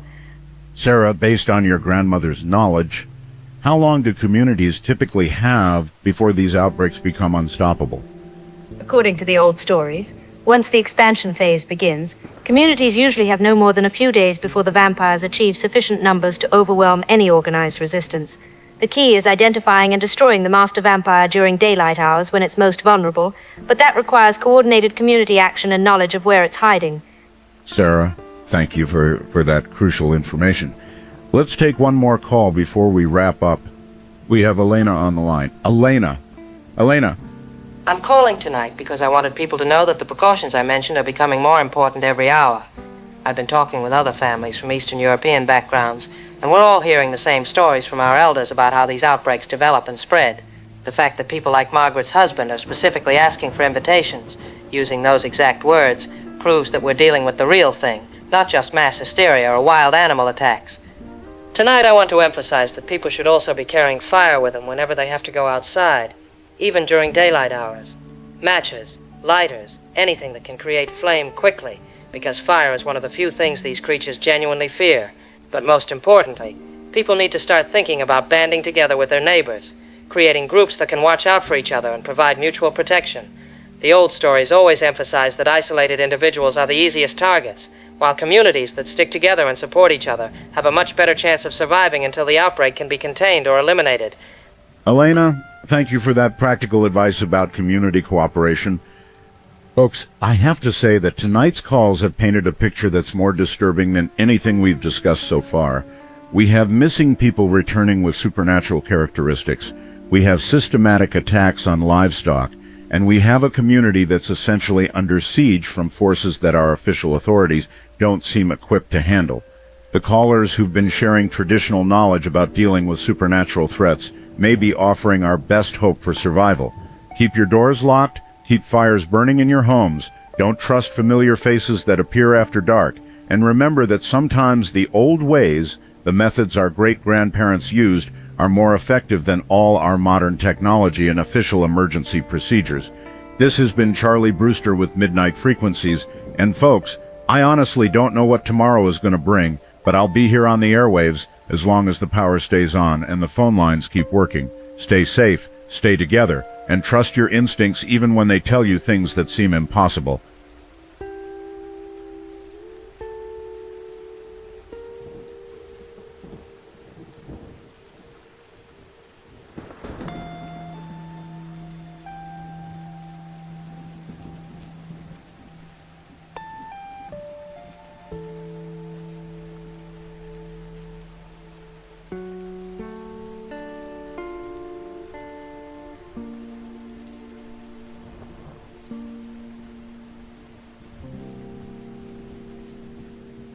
We interrupt your regularly scheduled programming with breaking news. I'm Bo Brower with Channel 7 News, and we're receiving multiple reports of violent incidents throughout our community that have overwhelmed emergency dispatch systems.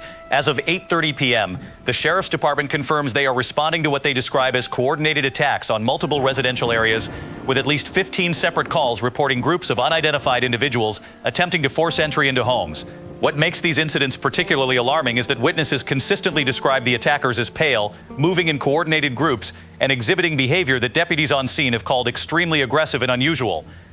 Sheriff Tom Bradley has issued an emergency statement declaring that all residents must remain indoors immediately, with violators of the curfew subject to arrest for their own safety. We're also receiving unconfirmed reports of gunfire in the downtown area near the courthouse square, with what appears to be law enforcement engaged in some form of armed confrontation. Emergency medical services have suspended normal operations, citing what their dispatcher described as unsafe conditions throughout the response area that prevent standard emergency protocols. We now go live to Amy Peterson, who is monitoring the situation from our mobile unit stationed on the outskirts of the affected area. Bo, I'm positioned approximately 2 miles from the downtown core, and even from this distance, we can see what appears to be significant activity near the courthouse and Main Street areas. There are definitely emergency vehicle lights throughout the downtown area, and we've heard what sounds like sustained gunfire over the past 20 minutes.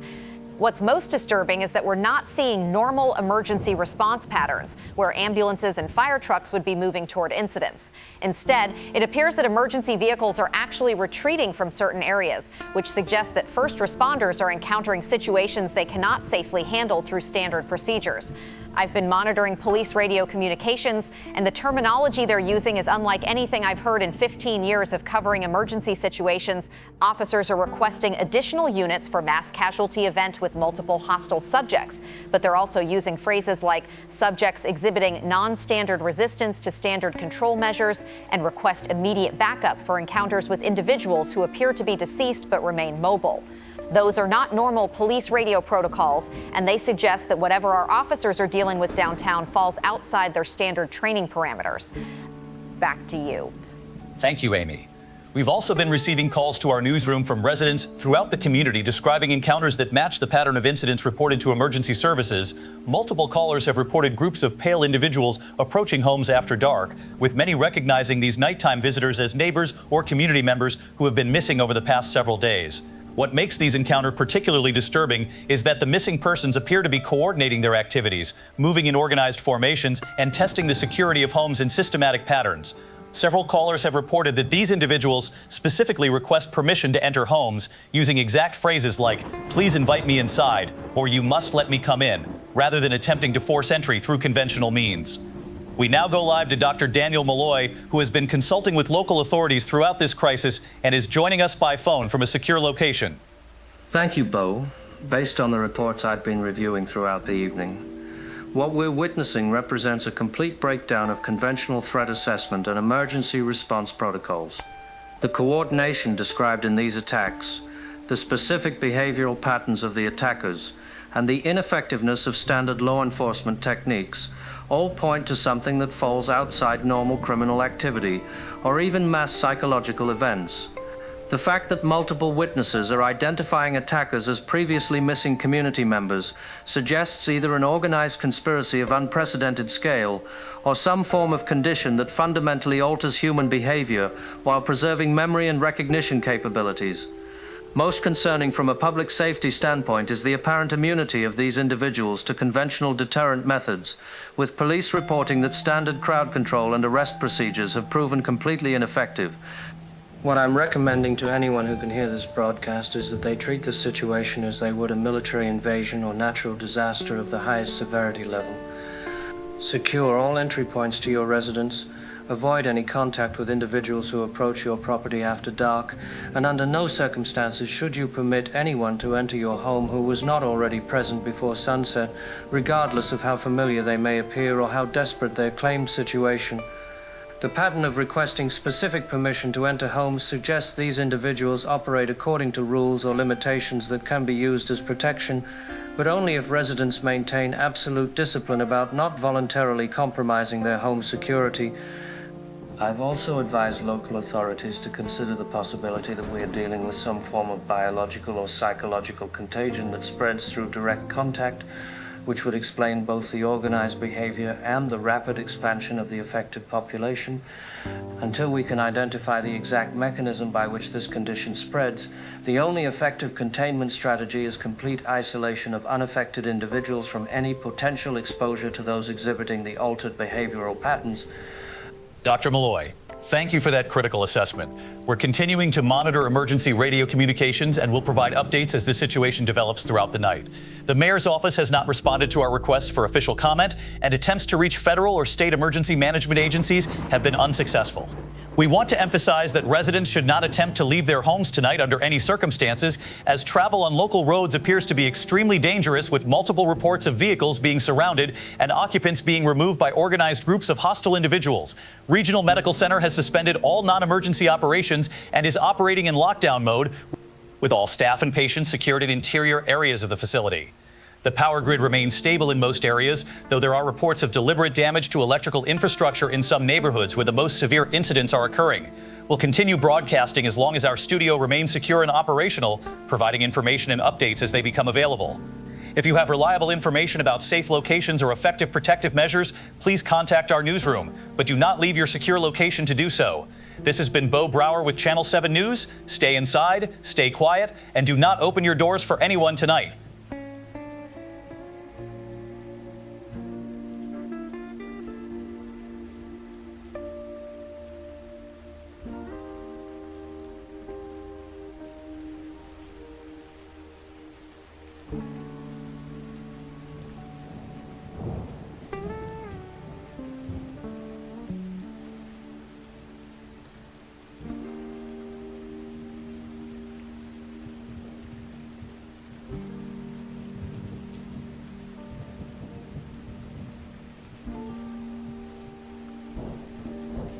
This is Midnight Frequencies with Charlie Brewster, and folks, I'm not going to pretend everything is normal tonight, because it's not. We've got gunfire downtown, emergency sirens that started and then just stopped, and I've been getting calls from people who are genuinely terrified about what's happening in our community right now. The phones haven't stopped ringing since the news broke about these coordinated attacks, and what people are telling me privately is a hell of a lot worse than what's being reported on the official channels. I've locked the studio door for the first time in 15 years of doing this show, and I'm going to be honest with you, I don't know if we're going to make it through the night. But as long as the power stays on and the phone lines are working, I'm going to keep taking your calls, because right now we need each other more than we've ever needed each other before. So let's open up the lines and find out what's really happening out there tonight. And folks, if you're calling from somewhere that isn't secure, get to safety first and call us back later. All right.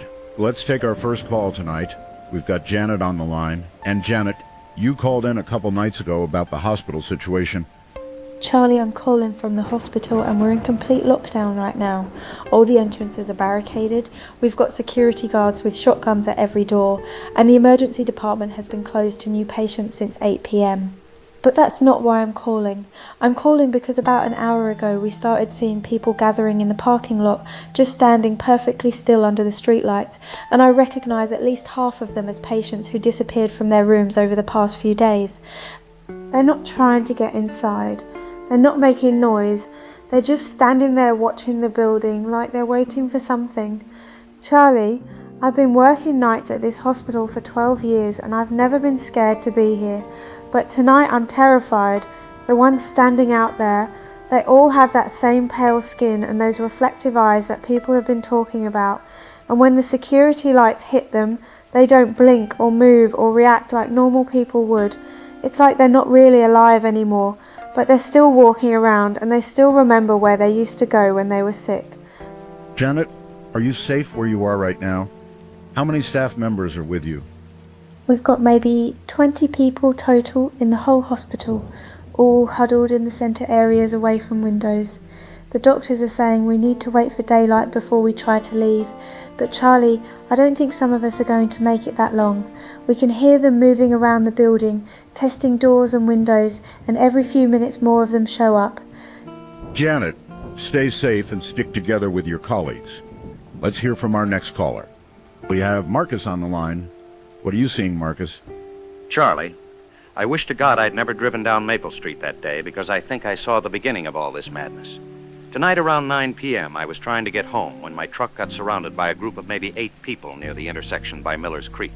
At first I thought it was an accident or someone needed help, so I slowed down. But when they got closer to my headlights, I could see their faces were completely drained of color and their eyes were reflecting light like animal eyes. They started surrounding my truck, not walking normally, but moving too smooth, too coordinated, and they began tapping on my windows with their fingernails. Charlie, the sound of those fingernails on glass was like nothing I've ever heard. Like they were made of metal or bone instead of normal fingernails. I gunned the engine and drove right through them, and in my rearview mirror I saw them just stand up and dust themselves off like getting hit by a truck was nothing more than a minor inconvenience. That's not normal. That's not human. And whatever was in those coffins I helped deliver has turned our neighbors into something that can survive being run over by a pickup truck. Did any of them try to speak to you or make any sounds? That's the thing, Charlie. They weren't making any noise at all while they were surrounding the truck. But as I was driving away, I could hear them calling my name. Not shouting it, just saying Marcus over and over in voices that sounded like people I knew, like my neighbor Jim and my cousin Pete, but wrong somehow, like they were imitating voices they remembered but couldn't quite get right. Thank you for that terrifying report. Let's take our next call. We've got Elena on the line. And Elena, you've called in before with advice about Eastern European folklore? Charlie, everything my grandmother warned me about is happening tonight, exactly as she described it would during a full vampire outbreak. The coordinated attacks, the testing of home security, the gathering in public spaces. These are all signs that the master vampire has created enough subordinates to begin the final phase of converting the entire community. What people need to understand right now is that tonight is the night they either survive or become part of the problem, and the traditional protections are the only things that will keep them alive until sunrise. Fire, crucifixes, wooden stakes through the heart, holy water, and most importantly, never voluntarily inviting anyone into your home no matter how familiar they appear or how desperate they claim to be. My grandmother always said that during the final assault phase, the vampires would use the voices and appearances of loved ones to trick people into opening their doors, because they retain all the memories of the people they once were. But there are always small differences that give them away. Voices that are slightly wrong, movements that are too smooth, skin that's too pale, eyes that reflect light. People need to trust their instincts tonight because their lives depend on recognizing that something they love has been replaced by something that wants to destroy them. The other thing people need to know is that vampires hunt in groups during the final assault. So even if you successfully refuse entry to one, there will be others watching your house and testing for weaknesses. Keep all lights burning, stay away from windows, and if you hear voices calling to you from outside, do not respond because they're trying to locate exactly where you are inside your home. Based on your grandmother's stories, how long do these final assaults usually last? The attacks continue until sunrise, but they become more desperate and violent as dawn approaches because the vampires know they have to find shelter before daylight burns them. The most dangerous time is the hour right before sunrise when they'll try anything to get inside, including breaking down doors and windows if they've given up on being invited. Thank you for that crucial information. Let's take one more call before we continue. We have Robert on the line, and Robert, you called in a few nights ago about hearing strange sounds while working on power lines.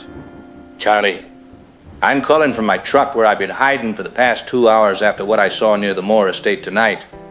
The power company sent me and my partner out to check on some damaged transformers around 10 p.m. And when we got to the area near Maple Street, we could see lights moving around the Moore property, but not electric lights, more like torches or candles flickering in patterns. Then we started seeing people coming out of the woods, dozens of them, all moving toward the estate like they were being called to some kind of meeting. My partner wanted to get closer to see what was happening, so we parked the truck and crept up to the tree line near the property. What we saw there will haunt me for the rest of my life. There had to be at least 50 people gathered on the estate grounds, all pale, all moving in that strange floating way people have been describing, and they were organized into groups like military units getting assignments for battle. We could see someone tall and dark giving directions, pointing toward different parts of town, and then the groups would disperse and head off in those directions. That's when we realized we were watching the coordination of tonight's attacks. And my partner started backing toward the truck. But Charlie, as soon as he moved, every single one of those pale figures turned and looked directly at us, even though we were hidden in complete darkness hundreds of yards away. They all smiled at the exact same time, showing teeth that looked too sharp and too white. And then they started moving toward us faster than any human should be able to move. We ran for the truck and got out of there, but I could see in the side mirrors that they chased us for almost a mile before giving up and returning to whatever they were doing. Are you and your partner both safe right now? I'm safe, but my partner, when we got back to town, he said he wanted to go home and check on his family. I begged him to stay with me until sunrise, but he was worried about his wife and kids. That was 2 hours ago, and I haven't heard from him since. I'm afraid he's either dead or he's become one of them. Thank you for that report, and please stay in your truck until daylight. Folks, what we're hearing tonight confirms what many of us have been afraid to admit, that we're not dealing with a normal criminal situation or even mass hysteria.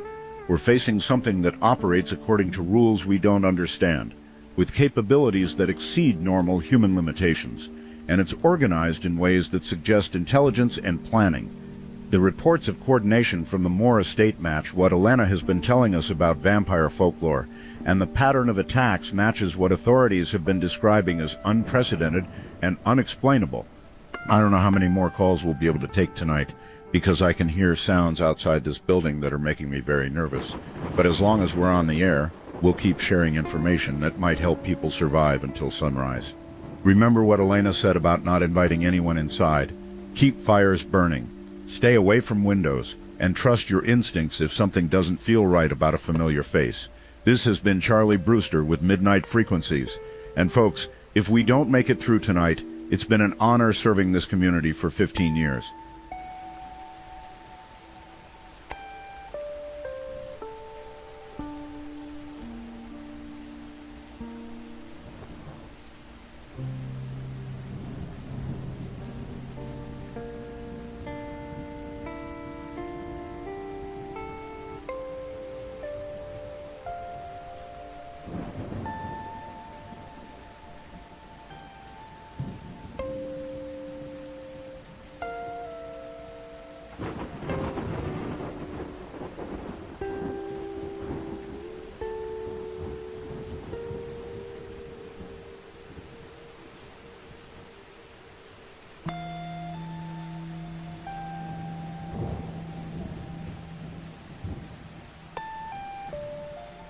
My beloved brothers and sisters in Christ, we gather here tonight not in the safety of our sanctuary, not within the familiar walls of our church where we have worshiped together for so many years, but on this barren ground at the edge of our community, 60 souls standing as witnesses to the final judgment that has fallen upon this place like the wrath of God upon Sodom and Gomorrah. The sea has risen in judgment, not the waters of the ocean, but the crimson tide of blood and death that has swept through our streets and claimed our neighbors, our children, our families, leaving only this faithful remnant to bear witness to the awesome power of divine retribution when a people turn their backs on righteousness and embrace the darkness of sin and rebellion. For 6 days we have watched as the very foundations of our world have crumbled beneath the weight of ancient evil. And tonight I stand before you to proclaim that what we have witnessed is not random tragedy, not unexplained phenomenon, but the fulfillment of biblical prophecy spoken by the mouths of God's holy prophets who warned that in the last days the dead would walk among the living, the graves would give up their unholy occupants, And those who had made covenant with death would find themselves slaves to the very powers they had invited into their midst through pride, curiosity, and willful ignorance of God's warnings about trafficking with the spirits of darkness. The blood of our community cries out from the ground like the blood of righteous Abel, demanding justice, demanding vindication, demanding that someone stand up in these final hours and declare that the Lord God Almighty still reigns supreme over the principalities and powers of hell, even when evil appears to triumph in the physical realm and the wicked seem to prosper in their rebellion against the throne of heaven. We have seen our neighbors transformed into instruments of hell. We have watched as familiar faces became masks worn by demons. We have witnessed the systematic destruction of everything we held dear in this life. But I tell you tonight that these temporal defeats are nothing compared to the eternal victory that awaits those who remain faithful unto death, who refuse to bow the knee to Baal, who stand as witnesses to the truth even when the entire world around them has been given over to lies and deception and the worship of death itself. The book of Revelation speaks of the beast that rises from the sea, the ancient serpent that deceives the nations and makes war against the saints. And behold, we have seen that beast manifest itself in our very midst through the creatures that now patrol our streets and command our former neighbors like a general commanding his army in the final battle between good and evil. But the same book of Revelation also promises that the Lamb will overcome the beast, that those who are with him are called and chosen and faithful, and that no weapon formed against the people of God will ultimately prosper, even if they must pass through the valley of the shadow of death to reach the promised land of eternal life. The master vampire that has established its throne in the Moore estate may command hundreds of enslaved souls, may have the power to transform human beings into instruments of its will, may appear to have achieved total victory over our community, but it cannot command the human soul that has been washed in the blood of Jesus Christ. It cannot enslave the spirit that has been born again by the Holy Ghost, and it cannot ultimately triumph over people who would rather die as free children of God than live as slaves to the prince of darkness. The enemy has shown us its full strength, has revealed the extent of its power, has demonstrated its ability to corrupt and destroy everything we thought was secure and permanent in this world. But in doing so, it has also revealed that its power is limited, that it requires our consent to achieve its goals, and that it fears the light of divine truth more than we fear the darkness it represents.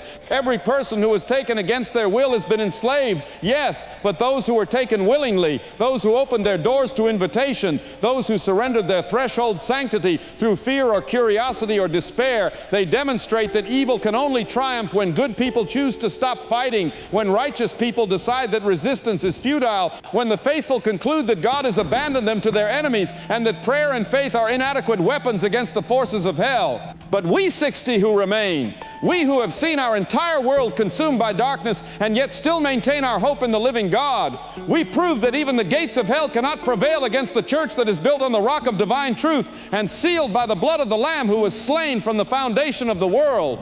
Tonight we make our final stand, not with weapons of war, not with the wisdom of this world that has already proven inadequate against supernatural evil, but with the sword of the Spirit and the shield of faith and the breastplate of righteousness that cannot be penetrated by any dart thrown by the enemy of our souls. We stand on holy ground, ground that has been consecrated by our prayers and blessed by our tears and sanctified by our willingness to die rather than surrender our allegiance to the King of Kings and Lord of Lords. When those creatures come for us tonight, and they will come, they will find not cowering victims begging for mercy from merciless masters, but soldiers of the cross ready to meet our fate with songs of praise on our lips and the name of Jesus in our hearts. Our deaths will not be meaningless. Our sacrifice will not be forgotten. Our witness will not be silenced, because we have used these final hours to send forth the knowledge that will allow other communities to prepare, to organize, to resist more effectively than we were able to resist. We have lit a beacon of hope in the midst of overwhelming darkness. We have demonstrated that human dignity and spiritual freedom are worth dying for. And we have proven that evil's apparent victory is temporary, while good's ultimate triumph is eternal and secure in the promises of God, who cannot lie and whose word endures forever, even when heaven and earth pass away. Let us pray together in these final moments. Let us join our voices in praise to the God who has brought us through the valley of the shadow of death. Let us commit our spirits into the hands of Him who is faithful and just to preserve our souls, even if He allows our bodies to be destroyed by those who can kill the flesh but cannot touch the eternal life that He has planted within us through faith in His Son. And let us remember that when the morning comes, whether we see that morning in this life or in the life to come, the Son of Righteousness will arise with healing in His wings. The darkness will be scattered like smoke before the wind, and every knee will bow and every tongue confess that Jesus Christ is Lord, to the glory of God the Father, even the knees of those who tonight serve the enemy of righteousness and the tongues of those who have been enslaved by the father of lies. Come, Lord Jesus, come quickly and receive the spirits of your faithful servants who have fought the good fight, finished the race, and kept the faith even unto death. Amen and amen. Let it be so according to your will and for your glory, world without end.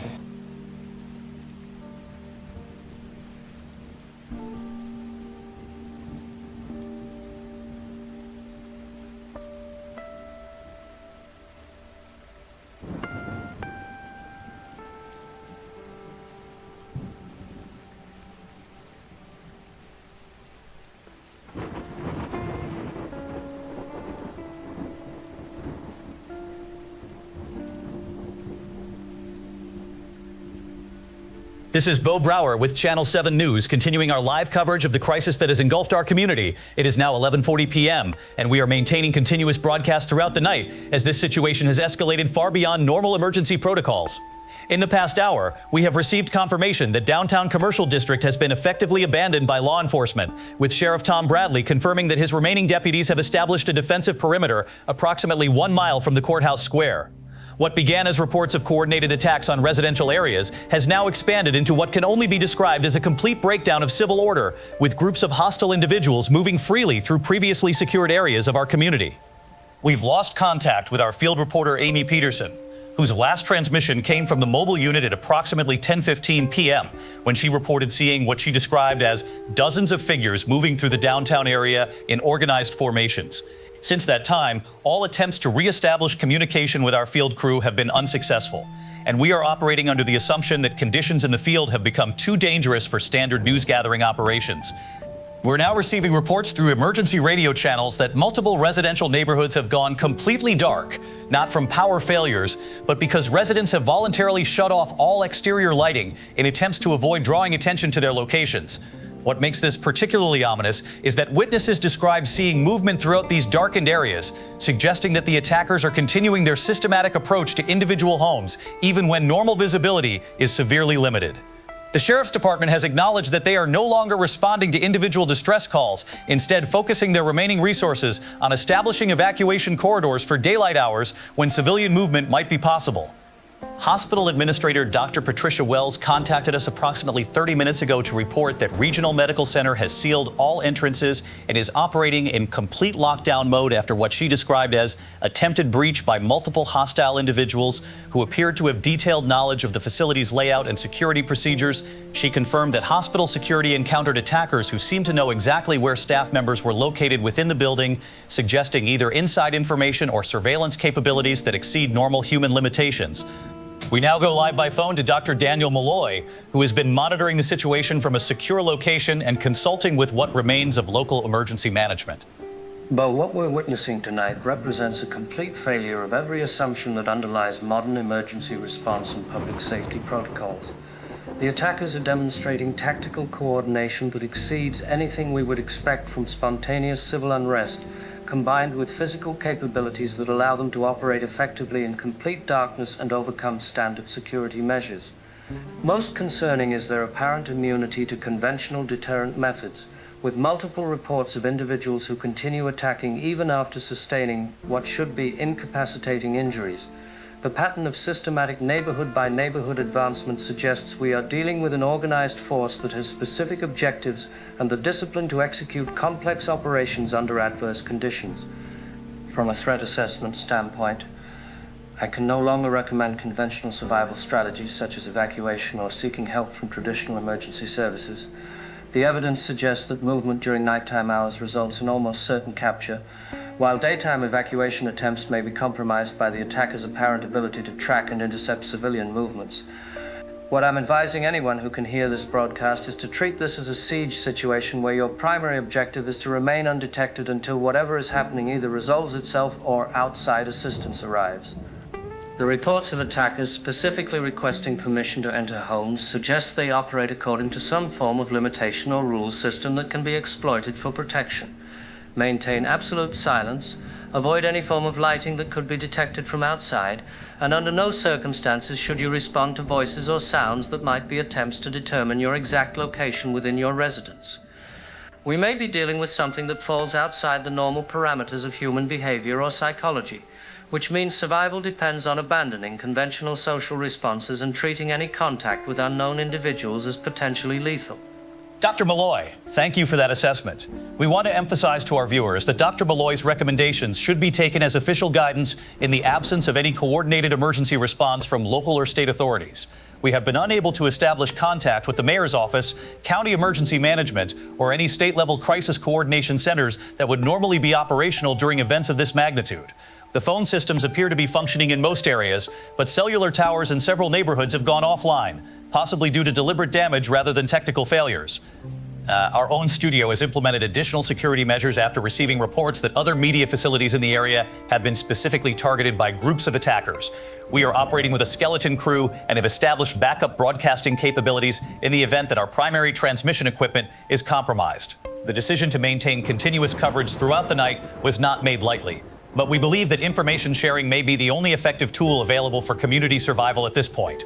Weather conditions remain clear with no precipitation expected, which unfortunately provides optimal visibility for whatever operations are being conducted throughout our community tonight. Temperature is dropping into the low 40s, which may affect the ability of residents to maintain warmth in homes where heating systems have been shut off to reduce noise and electrical signatures. We advise anyone listening to use only manual methods for maintaining warmth, such as blankets and body heat, rather than risk detection through the operation of heating equipment that might produce sounds or emissions detectable from outside. We will continue this live coverage throughout the night with updates every 30 minutes as information becomes available. Our commitment is to maintain broadcast operations as long as technically possible and to provide whatever information might assist community members in surviving until daylight hours. We'll be back in just a moment after this brief station identification, and we want to remind everyone listening that your silence tonight may be the difference between life and death. Stay with us for continuing coverage of this unprecedented crisis.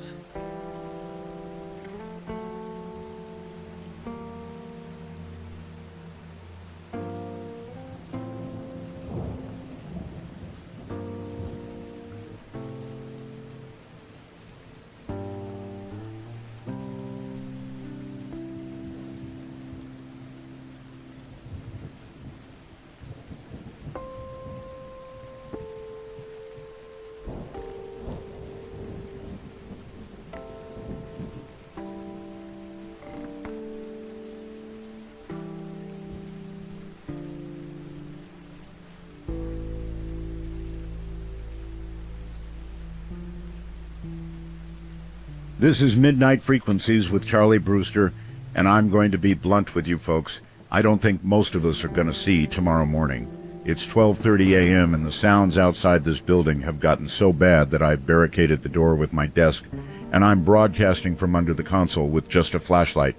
The phones are still working somehow, and I'm getting calls from people who are whispering because they're afraid to make any noise that might give away their location. Downtown is completely overrun. The police have retreated, and from what I can see through the window, there are groups of those pale figures moving through the streets like they own the place now. But you know what? As long as I've got power and phone lines, I'm going to keep taking your calls because some of you are trapped and scared and you need to know you're not alone. We're all in this nightmare together, and if these are our last hours, then we're going to face them together. So let's open the lines and hear what's happening out there in hell. All right. I've got Patricia on the line. And Patricia, you called in a few nights ago about your neighbor David who showed up at your door looking strange. Charlie, I'm whispering from my closet because they're inside my house now. About an hour ago I heard my front door open, but I know I locked it. I'm sure I locked it. Then I heard footsteps moving through my living room, very slow and deliberate, like someone was searching room by room. I grabbed my phone and hid in this closet.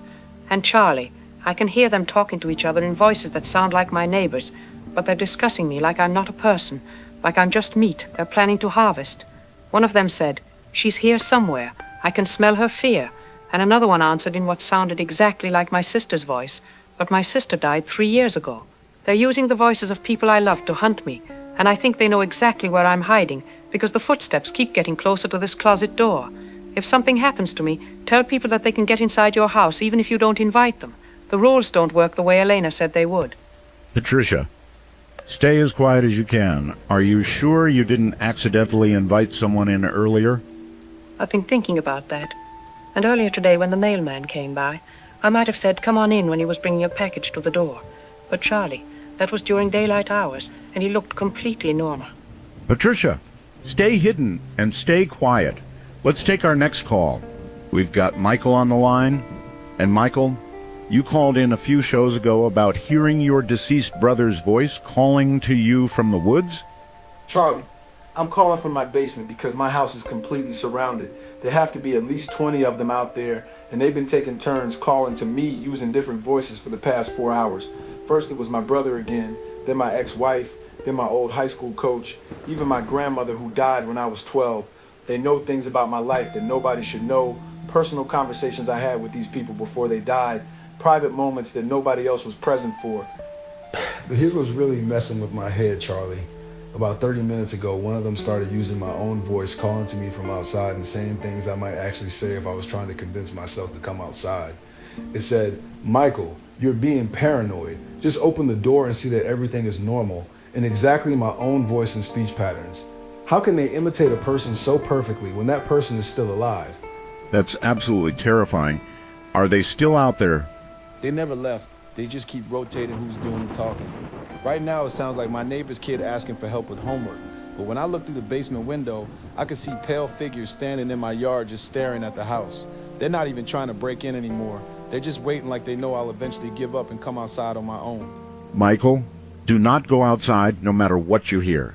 We have Frank on the line, and Frank, you've called in before about losing cattle on your ranch? Charlie, I'm calling from my storm cellar because my farmhouse is gone. About 2 hours ago, I saw dark figures moving across my property. When I looked through my binoculars, I could see maybe 40 or 50 of those pale people walking in formation across my fields, moving directly toward my house like they were conducting a military operation. I grabbed my rifle and what supplies I could carry and made it to the cellar just as they reached my front porch. From down here, I could hear them destroying everything above ground. Not just breaking things, but pulling my house apart, board by board, like they were looking for something specific. Then I heard one of them call down through the cellar door in my own voice, saying, "Frank, why don't you come up here and see what we've done to your home?" But, Charlie, I'm still down here in this cellar, so how can they be using my voice when I haven't been captured? Frank, is the cellar door secure? Can they get down to where you are? The door is locked from the inside, but I can hear them walking around above me, and every few minutes one of them pounds on the cellar door 3 times, then waits, then pounds 3 times again. It's like they're following some kind of pattern or signal that I don't understand. Frank, stay put until daylight. We have Tom on the line, and Tom, you were part of the civilian search teams looking for the missing teenagers. Charlie, I found those missing kids, but I wish to God I hadn't. I'm hiding in an abandoned hunting cabin about 3 miles north of town, and about an hour ago I saw them walking through the forest in single file, all 5 of the teenagers who disappeared from that party. They looked exactly like themselves, same clothes, same faces, but they were moving in perfect synchronization like they were all being controlled by the same mind.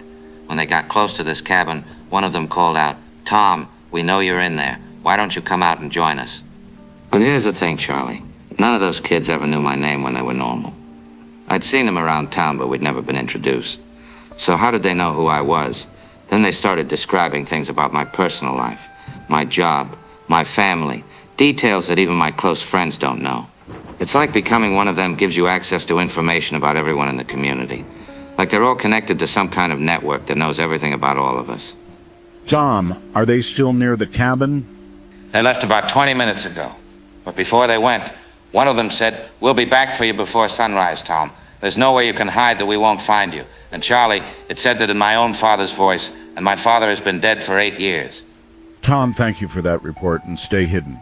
Folks, what we're hearing tonight goes beyond anything we imagined we were dealing with. I don't know what kind of evil we've unleashed in this community, but it's clear that it understands us better than we understand ourselves.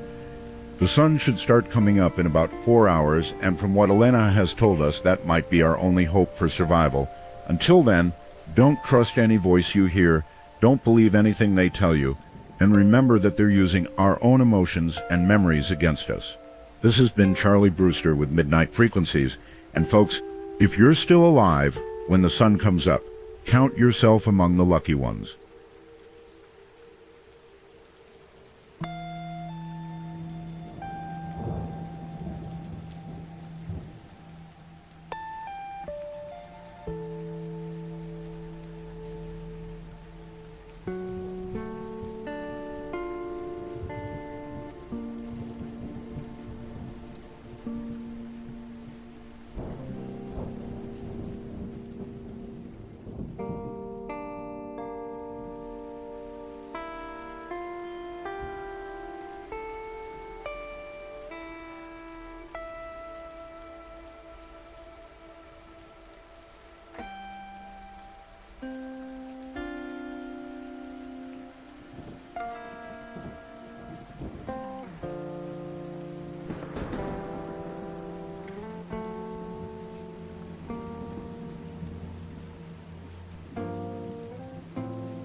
This is Bo Brower with Channel 7 News, and it is now 2:15 a.m. as we continue our emergency coverage of what has become a complete breakdown of all civil authority and emergency services in our community.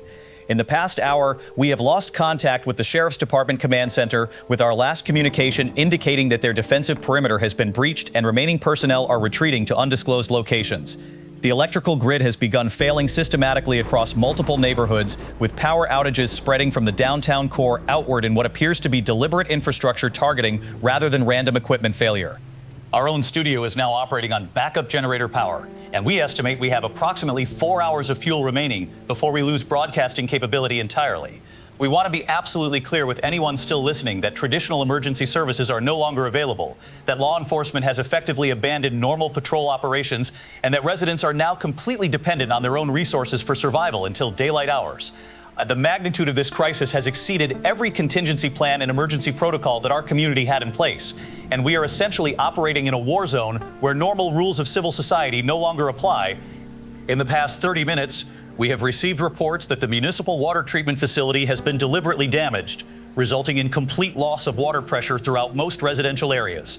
The telephone switching station has also sustained what utility officials describe as systematic destruction of critical components, which explains the increasing difficulty many residents are experiencing in maintaining communication with emergency services or family members. What makes these infrastructure attacks particularly ominous is the precision and knowledge required to target the specific components that would cause maximum disruption to community survival capabilities. We have attempted to establish contact with state emergency management agencies, but all communication channels to outside authorities appear to have been compromised or deliberately severed. Our attempts to reach nearby communities through standard radio frequencies have been unsuccessful, suggesting that either our transmission capabilities are being interfered with or that similar crisis conditions may be affecting a much wider geographic area than we initially understood. Regional Medical Center contacted us briefly at approximately 1:40 a.m. to report that their facility has been completely evacuated after what Dr. Patricia Wells described as systematic infiltration by hostile forces that demonstrated detailed knowledge of hospital layout, security procedures, and the exact locations of staff and patients throughout the building. She confirmed that all medical personnel and patients who could be safely moved have been relocated to what she called secondary shelter locations, but she declined to provide specific details about these locations for obvious security reasons. The hospital's emergency generators were reportedly sabotaged during the evacuation, leaving the facility completely without power or operational capability. We are now receiving scattered reports through our emergency radio monitoring equipment that suggest organized groups of attackers are conducting searches of individual homes, moving methodically through residential neighborhoods in what witnesses describe as house-to-house clearing operations similar to military urban warfare tactics. These reports indicate that the attackers possess detailed knowledge of which homes are occupied, which residents are present, and in some cases, even the specific locations within houses where people are attempting to hide. We now go live by phone to Dr. Daniel Malloy for what may be our final expert assessment of this unprecedented crisis. Bo, what we are witnessing tonight represents the complete failure of every assumption that underlies modern civilization and emergency preparedness. The systematic targeting of infrastructure, the coordinated nature of the attacks, and the apparent intelligence capabilities of the hostile forces all indicate that we are not dealing with random violence or even organized criminal activity. The precision with which critical systems have been disabled suggests either extensive advanced planning by individuals with detailed knowledge of community infrastructure or access to information and capabilities that exceed normal human limitations. Most critically, the attacker's apparent ability to locate and track individual residents within their homes indicates surveillance or detection methods that our current understanding of technology and human capabilities cannot adequately explain. At this point, I can no longer recommend any conventional survival strategies because every normal assumption about personal security and emergency response has proven completely inadequate tonight. What I'm telling anyone who can still hear this broadcast is that you are now in a pure survival situation where your only objective is to remain undetected until sunrise, which should occur in approximately 3 hours and 45 minutes. Maintain absolute silence. Eliminate all sources of light or heat that could be detected from outside your shelter, and prepare for the possibility that even these precautions may not be sufficient against whatever capabilities these attackers possess. The pattern of infrastructure destruction and systematic search operations suggests that this is the final phase of whatever has been planned for our community, and that the attackers intend to eliminate any possibility of resistance or escape before daylight hours arrive. If there are any survivors when the sun rises, they will need to assume that all normal social structures and support systems have been completely destroyed, and that recovery will depend entirely on whatever mutual aid and cooperation they can establish with other survivors in the immediate area. Dr. Malloy, thank you for what may be your final assessment of this crisis. We want to inform our remaining listeners that our broadcast capability is becoming increasingly limited as generator fuel is consumed and our technical equipment experiences intermittent failures. We have made the decision to continue broadcasting as long as technically possible, both to provide whatever information might assist survival efforts and to maintain some form of communication link for anyone who may still be listening. Our studio is now sealed and secured, with our small remaining crew prepared to defend our position if necessary to maintain broadcast operations.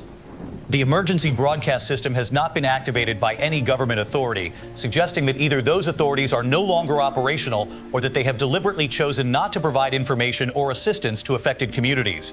We are operating under the assumption that outside help is not coming, that federal or state emergency response will not be available, and that community survival depends entirely on individual and local group efforts until this crisis either resolves itself or escalates beyond our current ability to comprehend.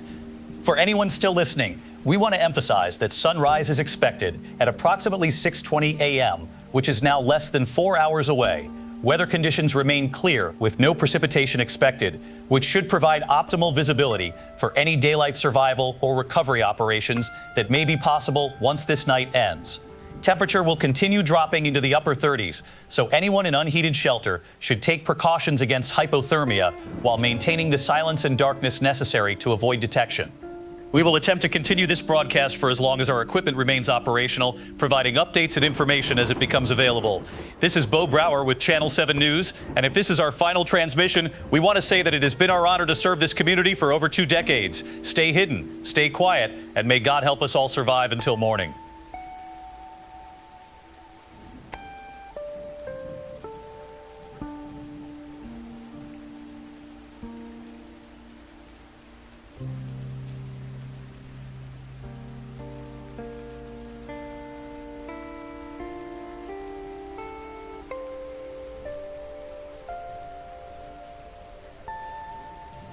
This is Charlie Brewster with Midnight Frequencies, and it's now 2:30 a.m. on what I'm starting to think might be the last night this town ever sees. The power just went out in my building, but I've got a battery-powered transmitter that should keep us on the air for maybe another hour before it dies completely. I can hear them moving around outside, scratching at the walls, testing the windows, and I know it's only a matter of time before they find a way in. But I'm going to keep taking calls as long as I can, because some of you are still out there hiding, and you need to know that somebody is listening, somebody cares about what happens to you in these final hours. The phone lines are barely working now, but I've got someone on the line who managed to get through. Let's hear what's happening out there in hell. Janet, you're on Midnight Frequencies, and you've called in before about the hospital situation. Charlie? I'm the only one left alive from our group that was hiding in the hospital basement. There were 8 of us, all staff members who barricaded ourselves in the storage area when they started their attack on the building. We had food, water, medical supplies, and we thought if we could just stay quiet until sunrise, we'd make it through this nightmare. But around 1 a.m, we started hearing voices calling from outside the storage room door, and one of our nurses, Sarah Rush, she started crying because she heard her daughter calling to her. Her daughter died in a car accident 2 years ago, but that voice was so perfect, so exactly right, that Sarah became convinced it really was her little girl and that she needed help. We tried to hold her back. We tried to remind her that her daughter was dead, but she kept saying, "That's my baby calling for mommy. I have to go to her." She was crying and fighting us, and finally she broke free and ran to the door. When Sarah opened that door, Charlie, what came through wasn't her daughter. It was something pale and wrong wearing a little girl's voice, and behind it were maybe a dozen more of those things, all smiling with teeth that looked like broken glass. They poured into that storage room like water, and what they did to my colleagues, the sounds they made while they were feeding, I can't get those screams out of my head. I only survived because I crawled into a supply closet and pulled boxes in front of me, and I listened to them drain the life out of everyone I worked with for 20 minutes. But the worst part is that, while they were killing my friends, they kept talking in the voices of our dead relatives, making conversation like nothing unusual was happening. One of them said in my grandmother's voice, "Janet, honey, why don't you come out and join us? We're all together now, just like family should be. They know I'm still here. They know exactly where I'm hiding, but they're playing with me, letting me listen to them use the voices of everyone I ever loved to try to make me come out voluntarily." That's absolutely horrific. Are you still in that supply closet? I'm still here, but Charlie, they're getting more creative with the voices. 5 minutes ago, one of them started using my own voice from outside the closet, having a conversation with itself about how scared I am and how I should just give up and come out. It's like listening to myself talk about my own death, and I don't know how much longer I can stand it before I start believing that maybe they're right. Maybe I should just stop fighting and let this be over. We have lost Janet's call. Janet, if you can hear this, sunrise is only about 4 hours away. We have Billy on the line calling from somewhere in town. What's your situation? Charlie, I'm calling from the church basement, where me and about 15 other people have been hiding since yesterday evening, when this whole thing started getting bad. We thought being in God's house would protect us, but about an hour ago they broke through the church doors upstairs, and we can hear them moving around in the sanctuary. They're singing hymns in perfect harmony, but using the voices of our dead family members. It sounds beautiful and horrible at the same time, like angels and demons singing together. And here's what's really got spooked. They're not trying to break down the basement door. Instead, they keep calling down to us, asking us to come upstairs and join the service.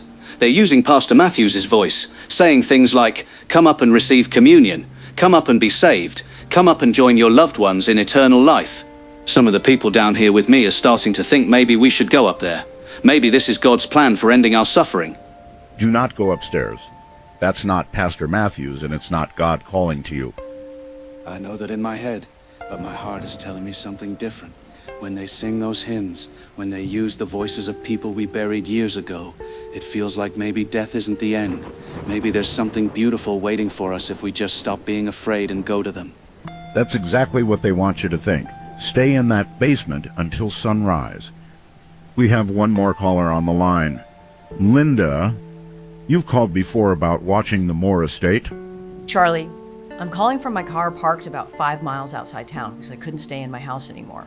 Around midnight, I watched them come for my neighbor across the street, Mrs. Henderson, who's been living alone since her husband died last spring. They surrounded her house, maybe 20 of them, and then they started calling to her in her dead husband's voice. "Martha, open the door, honey. It's me.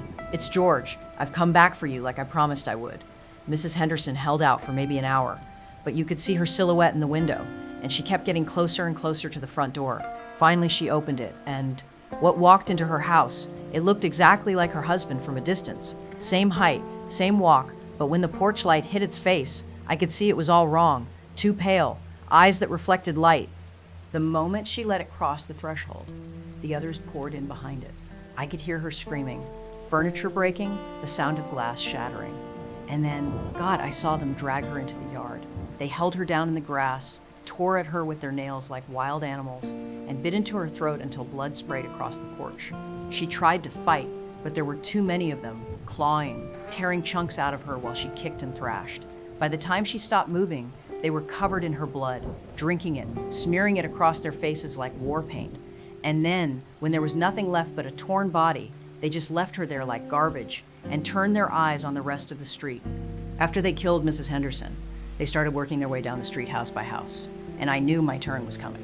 So I got in my car and drove as fast as I could toward the county line. But Charlie, I think they followed me. I keep seeing pale figures standing by the roadside, just watching my car go by, and every few miles there's another group of them, like they're tracking my movement and reporting it to something else. That's terrifying. Are you safe where you are now? I don't think anywhere is safe. The gas stations are abandoned, the street lights are out, and I haven't seen a single police car or emergency vehicle in 20 miles of driving. Folks, what Linda is describing suggests that what's happening to us tonight isn't isolated to our community. If this plague has spread to other towns, then we're not just fighting for our individual survival, we're witnessing the collapse of civilization itself. The sun will rise in less than 4 hours, but I'm starting to wonder if sunrise will bring salvation or just show us the full extent of what we've lost. My battery power is getting low. If this is my last broadcast, I want to thank everyone who called in over the years, everyone who made this show what it was. You were my family, and dying alone would have been so much worse than dying while talking to you. This has been Charlie Brewster with Midnight Frequencies, and remember, even in our darkest hour, we faced it together.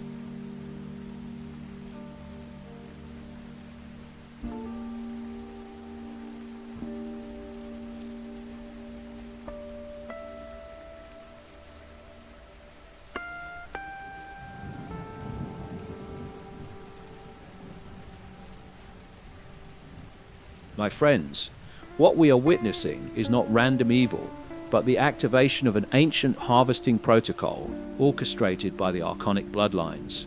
The destruction of 3,000 souls in 8 days is a field test of consciousness extraction technology, refined since humanity's fall from higher awareness in the Atlantean Age. This small-town outbreak is a prototype for global deployment, its methods perfected through experimentation on isolated communities. The Carpathian artifacts were not accidents of history, but seeded assets guarded by European bloodline families, waiting for the right conditions. Samuel Moore was no collector. He was a conditioned operative placed with resources, psychology and geography, tailored to deliver this evil into a spiritually vulnerable population. The vampire's control over the town reveals mind control networks targeting the reptilian brainstem through electromagnetic and biochemical manipulation. Conversion is not possession, but biotechnology rewriting human genetics and consciousness while preserving memories for infiltration and psychological warfare. What faith traditions call sacred protections, symbols, thresholds, blessed barriers, function as ancient safeguards coded into human DNA, activating frequencies predators cannot penetrate without consent. Government inaction is not incompetence. It is infiltration by the same interdimensional network now openly harvesting this community as proof of concept. The true horror extends beyond death. Every consumed soul fuels technologies designed for planetary consciousness control, enslaving billions under the illusion of free will. Survivors' radio pleas are monitored by advanced systems cataloging resistance and trauma for future refinement. Even the mercy of letting some escape is calculated to spread terror and study psychological adaptation. The real war is not humans versus vampires, but consciousness expansion versus imprisonment. Humanity carries the genetic memory of resistance, but only by rejecting materialistic programming and reconnecting to our spiritual nature can we withstand this ancient predation.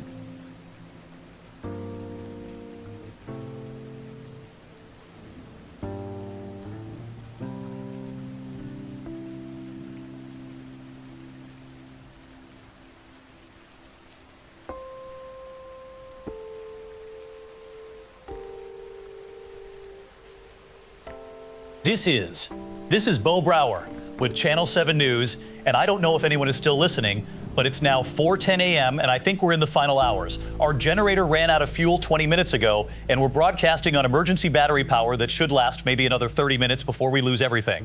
The building is surrounded, has been for the past hour, and I can hear them testing every door, every window, looking for a way inside. My cameraman Dave hasn't spoken in over an hour. He's just sitting in the corner, staring at the monitors that went dark when we lost main power. I think he's broken. I think we're all broken, but someone needs to keep talking. Someone needs to witness what's happening to us.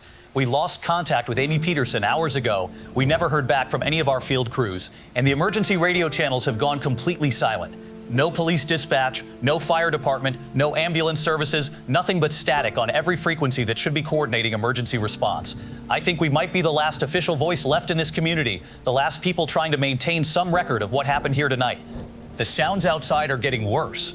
Not just footsteps anymore, but scraping like fingernails or claws dragging across brick and concrete. They know we're in here, they've known for hours, but they're not trying to force their way in. It's like they're waiting for something, or maybe they're just enjoying our fear, letting us sit here knowing that our time is running out and there's nothing we can do about it. Every few minutes, one of them calls out to us, using voices we recognize, people from the community, colleagues from other news stations, even my own mother's voice calling my name and asking why I won't come outside to talk to her. My mother died 6 years ago, but that voice is perfect. Every inflection, every way she used to say my name when I was in trouble as a kid. It would be so easy to believe, so easy to think that maybe death isn't the end. Maybe she really is out there waiting for me, but I can see them through the window when the lightning flashes, pale figures standing in the parking lot, and whatever is wearing my mother's voice, it's not human anymore.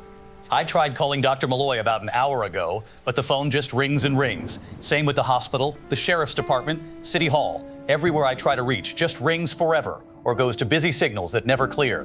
The landline phones are still technically working, but I think there's nobody left to answer them.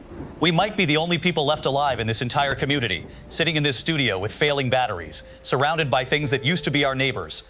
I keep thinking about my wife, Sarah. She was visiting her sister in Denver when this started, and I hope to God she stays there. I hope she never tries to come home, because there's not going to be a home to come back to. There's not going to be a town here anymore when the sun comes up. Whatever these things are, they've won. They've taken everything. And all we can do now is try to leave some record of what happened, so maybe other communities can be warned. The storm that started all this feels like it happened years ago, but it's only been 6 days since those coffins arrived at the Moore estate. 6 days from mysterious antique delivery to the complete destruction of a community of 8,000 people. That's how fast it happened, how quickly everything we thought was permanent and secure just disappeared. The government, the police, the hospitals, the schools, the churches, everything that made this a place where people could live and work and raise families, all of it gone in less than a week. And the worst part is that nobody is coming to help us. Nobody even knows what happened here. For all the outside world knows, we're just having some kind of communication problems, maybe storm damage that knocked out our phones and internet.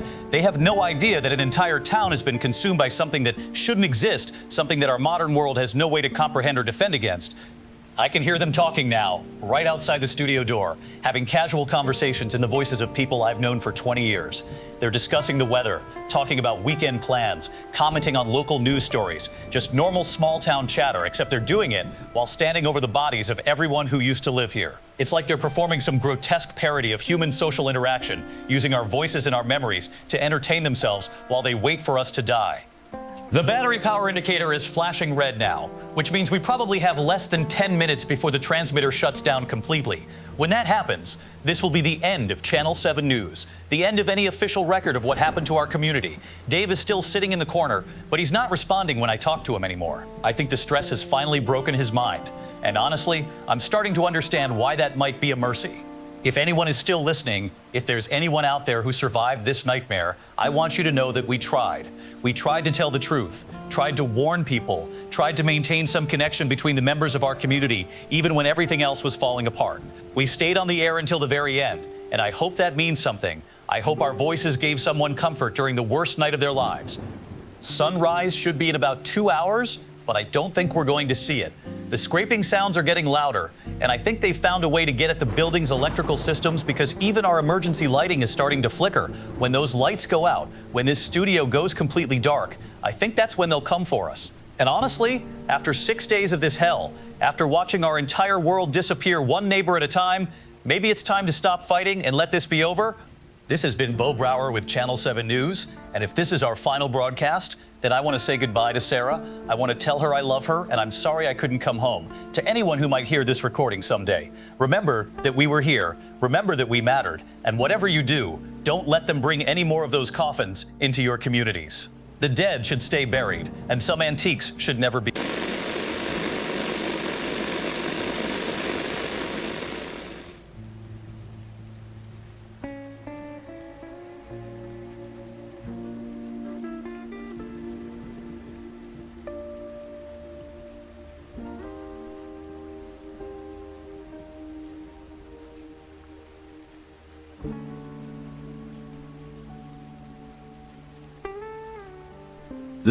This is Charlie Brewster with Midnight Frequencies, and I don't know why I'm still talking. It's 4:20 a.m. My battery transmitter is dying, and they're inside the building now.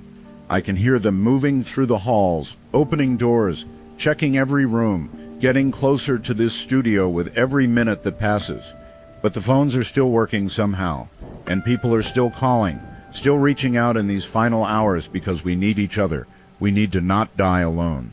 I've got maybe 10 minutes of power left, maybe less, and when it's gone, that's it. That's the end of 15 years of Midnight Frequencies. But until then, let's talk. Let's be together. Let's face whatever's coming as a community one last time. I've got someone on the line. Sounds like a child. Hello, you're on Midnight Frequencies. Mr. Radio Man? My mommy won't wake up, and there are people outside my house singing songs. But they sound like my grandma and grandpa who went to heaven last year. I'm hiding under my bed like Mommy told me to, but I'm scared and I don't know what to do. The singing people keep saying my name, saying, Lucy, come outside and play. Come outside and see Grandma and Grandpa. But Mommy said never go outside when the bad people are singing. Lucy, honey, you're being very brave hiding under that bed. Your mommy was right. Don't go outside no matter what voices you hear. Can you stay on the phone with me? I want to, Mr. Radio Man, but the singing people are getting louder, and I think they're coming inside my house now. I can hear them walking around upstairs, and one of them is calling Lucy. Where are you, sweetheart? It's Grandma. Come give Grandma a hug. But that's not my grandma's voice exactly. It's like someone pretending to be Grandma, but they don't know how to do it right. Lucy, stay hidden and stay quiet. Okay? Don't make any sound until the sun comes up. Okay, Mr. Radio Man. But will you keep talking so I'm not alone? I'm really scared and... The line just went dead. God help that little girl. God help us all. Let's take another call while we still can. Margaret, you're on Midnight Frequencies. And you called in a few nights ago about your husband, Sam. Charlie, I'm calling from my car about 20 miles outside town, and I can see it burning. The whole town is on fire. Orange glow lighting up the sky like the sun is rising in the wrong place. I got out around 3 a.m. when I couldn't stand listening to Sam's voice at my door anymore. And as I was driving away, I saw flames spreading through the streets. Not from them, they keep to the shadows, afraid of the fire, but from people. People setting their own homes, barns and cars ablaze just to drive the things back, block by block, burning everything we built with our own hands. I don't know if anyone will be left come morning. It feels like the town itself is choosing to burn rather than let them have it. Margaret, that's terrifying information. Thank you for calling it in. We have time for maybe one more call. Robert, you're on the air, and you called before about working on power lines? Charlie, I never made it out of town. I'm still sitting in my work truck. But I wanted to call and tell people what I saw at the Moore estate before I die. Around 3:30 a.m., I drove past there one more time. And Charlie, the place was completely transformed. All the trees were dead, the grass was black, and the house itself looked like it had aged 50 years in 6 days. But the worst part was what I saw in the basement windows, down where they took those coffins. There was this pale blue light coming from underground, and silhouettes moving around down there, but not human silhouettes. They were too tall, too thin, moving in ways that hurt to look at. I think whatever was in those coffins, those weren't just vampires, Charlie. I think they were something older, something that makes vampires, something that's been waiting centuries for the right moment to spread across the world. Robert, are you safe in your truck? I don't think anyone's safe anymore, Charlie. I can see them coming across the fields toward me right now, dozens of them. All the people who used to live in this town, my neighbors, my co-workers, people I went to church with, all pale and wrong and smiling like they're excited to see me. They're not running, they're just walking, because they know I have nowhere left to go.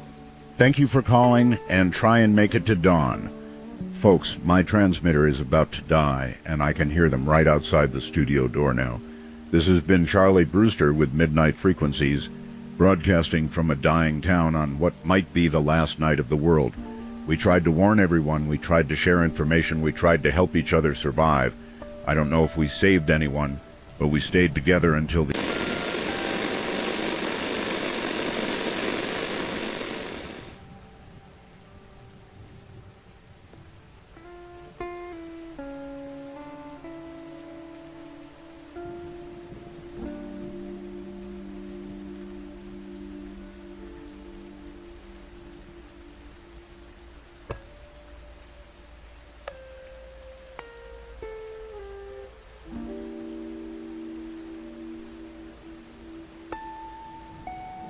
Ladies and gentlemen, the President of the United States. My fellow Americans, I come before you today with a heavy heart and troubling news that I believe the American people have a right to hear directly from their President.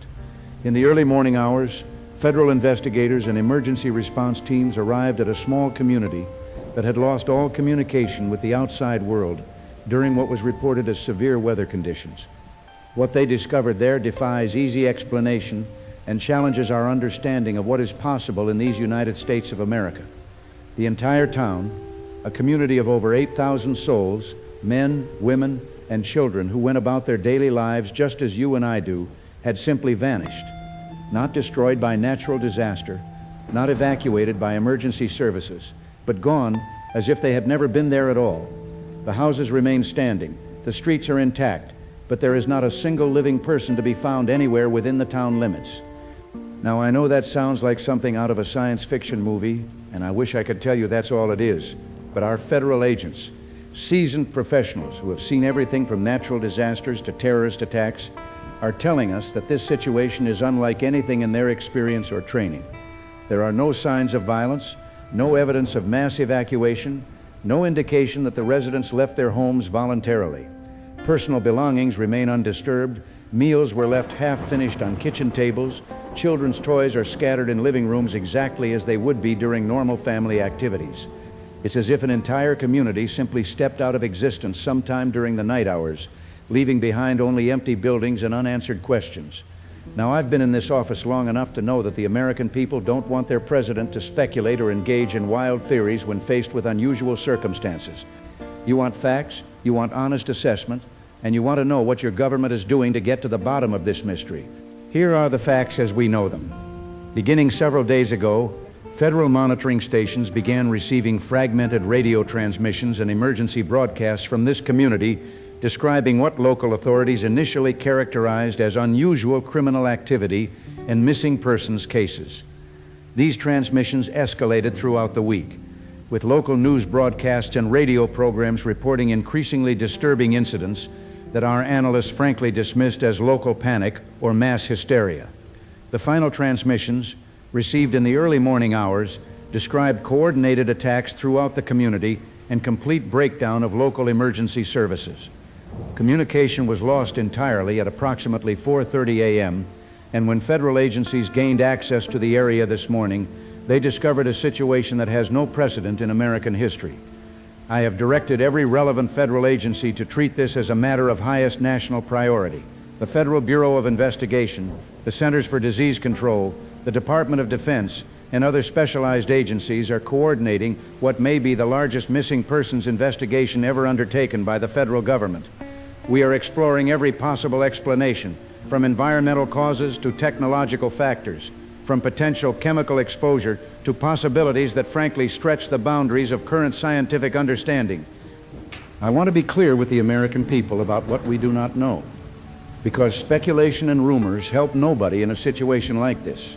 We do not know what caused an entire community to disappear. We do not know whether this represents an isolated incident or part of a larger pattern that might affect other areas. We do not know whether the missing residents are alive, whether they have been relocated, or whether they have suffered some tragic fate that our investigators have not yet been able to determine. These are hard questions, and the American people deserve honest answers, not false reassurance or premature conclusions. What I can tell you is that this administration will not rest until we have those answers. We are committing every necessary resource to this investigation, and we are working around the clock to determine not only what happened to these 8,000 Americans, but whether similar threats might exist in other communities across our nation. I have also directed federal agencies to review security protocols and emergency response procedures to ensure that we are prepared to prevent similar incidents from occurring elsewhere. Now, I know that many of you watching tonight live in small communities, not unlike the one that has experienced this tragedy, and you're wondering whether your families might be at risk. Let me say this directly. We have no evidence that suggests this incident is part of a larger threat to American communities, but we are taking every precaution to ensure your safety. I have ordered increased monitoring of communication systems nationwide, enhanced coordination between federal and local emergency services, and the deployment of additional resources to areas where unusual incidents or communication difficulties are reported. I'm also calling on every American to be vigilant, to report unusual activities or circumstances to local authorities, and to maintain the strong community ties that have always been the foundation of American resilience. If something doesn't seem right in your neighborhood, if communication systems fail unexpectedly, if you notice anything that strikes you as dangerous or unusual, don't hesitate to contact emergency services and ensure that information reaches federal authorities as well. Throughout our nation's history, Americans have faced challenges that seemed impossible to understand or overcome, from natural disasters that defied explanation to threats that emerged from the most unexpected quarters. What has always seen us through these difficult times is our refusal to give up, our determination to find answers no matter how elusive they might seem, and our commitment to protecting one another against whatever dangers we might face. This situation is no different, and I have complete confidence that American ingenuity and determination will solve this mystery and ensure that such a tragedy never happens again. I will be meeting with congressional leaders tomorrow to discuss additional resources that might be needed for this investigation, and I will be receiving daily briefings from federal agencies until we have answers. I pledge to the American people that when we know more, you will know more, because transparency and honesty are essential when facing the unknown. Thank you. God bless the families of those who have disappeared, and God bless the United States of America.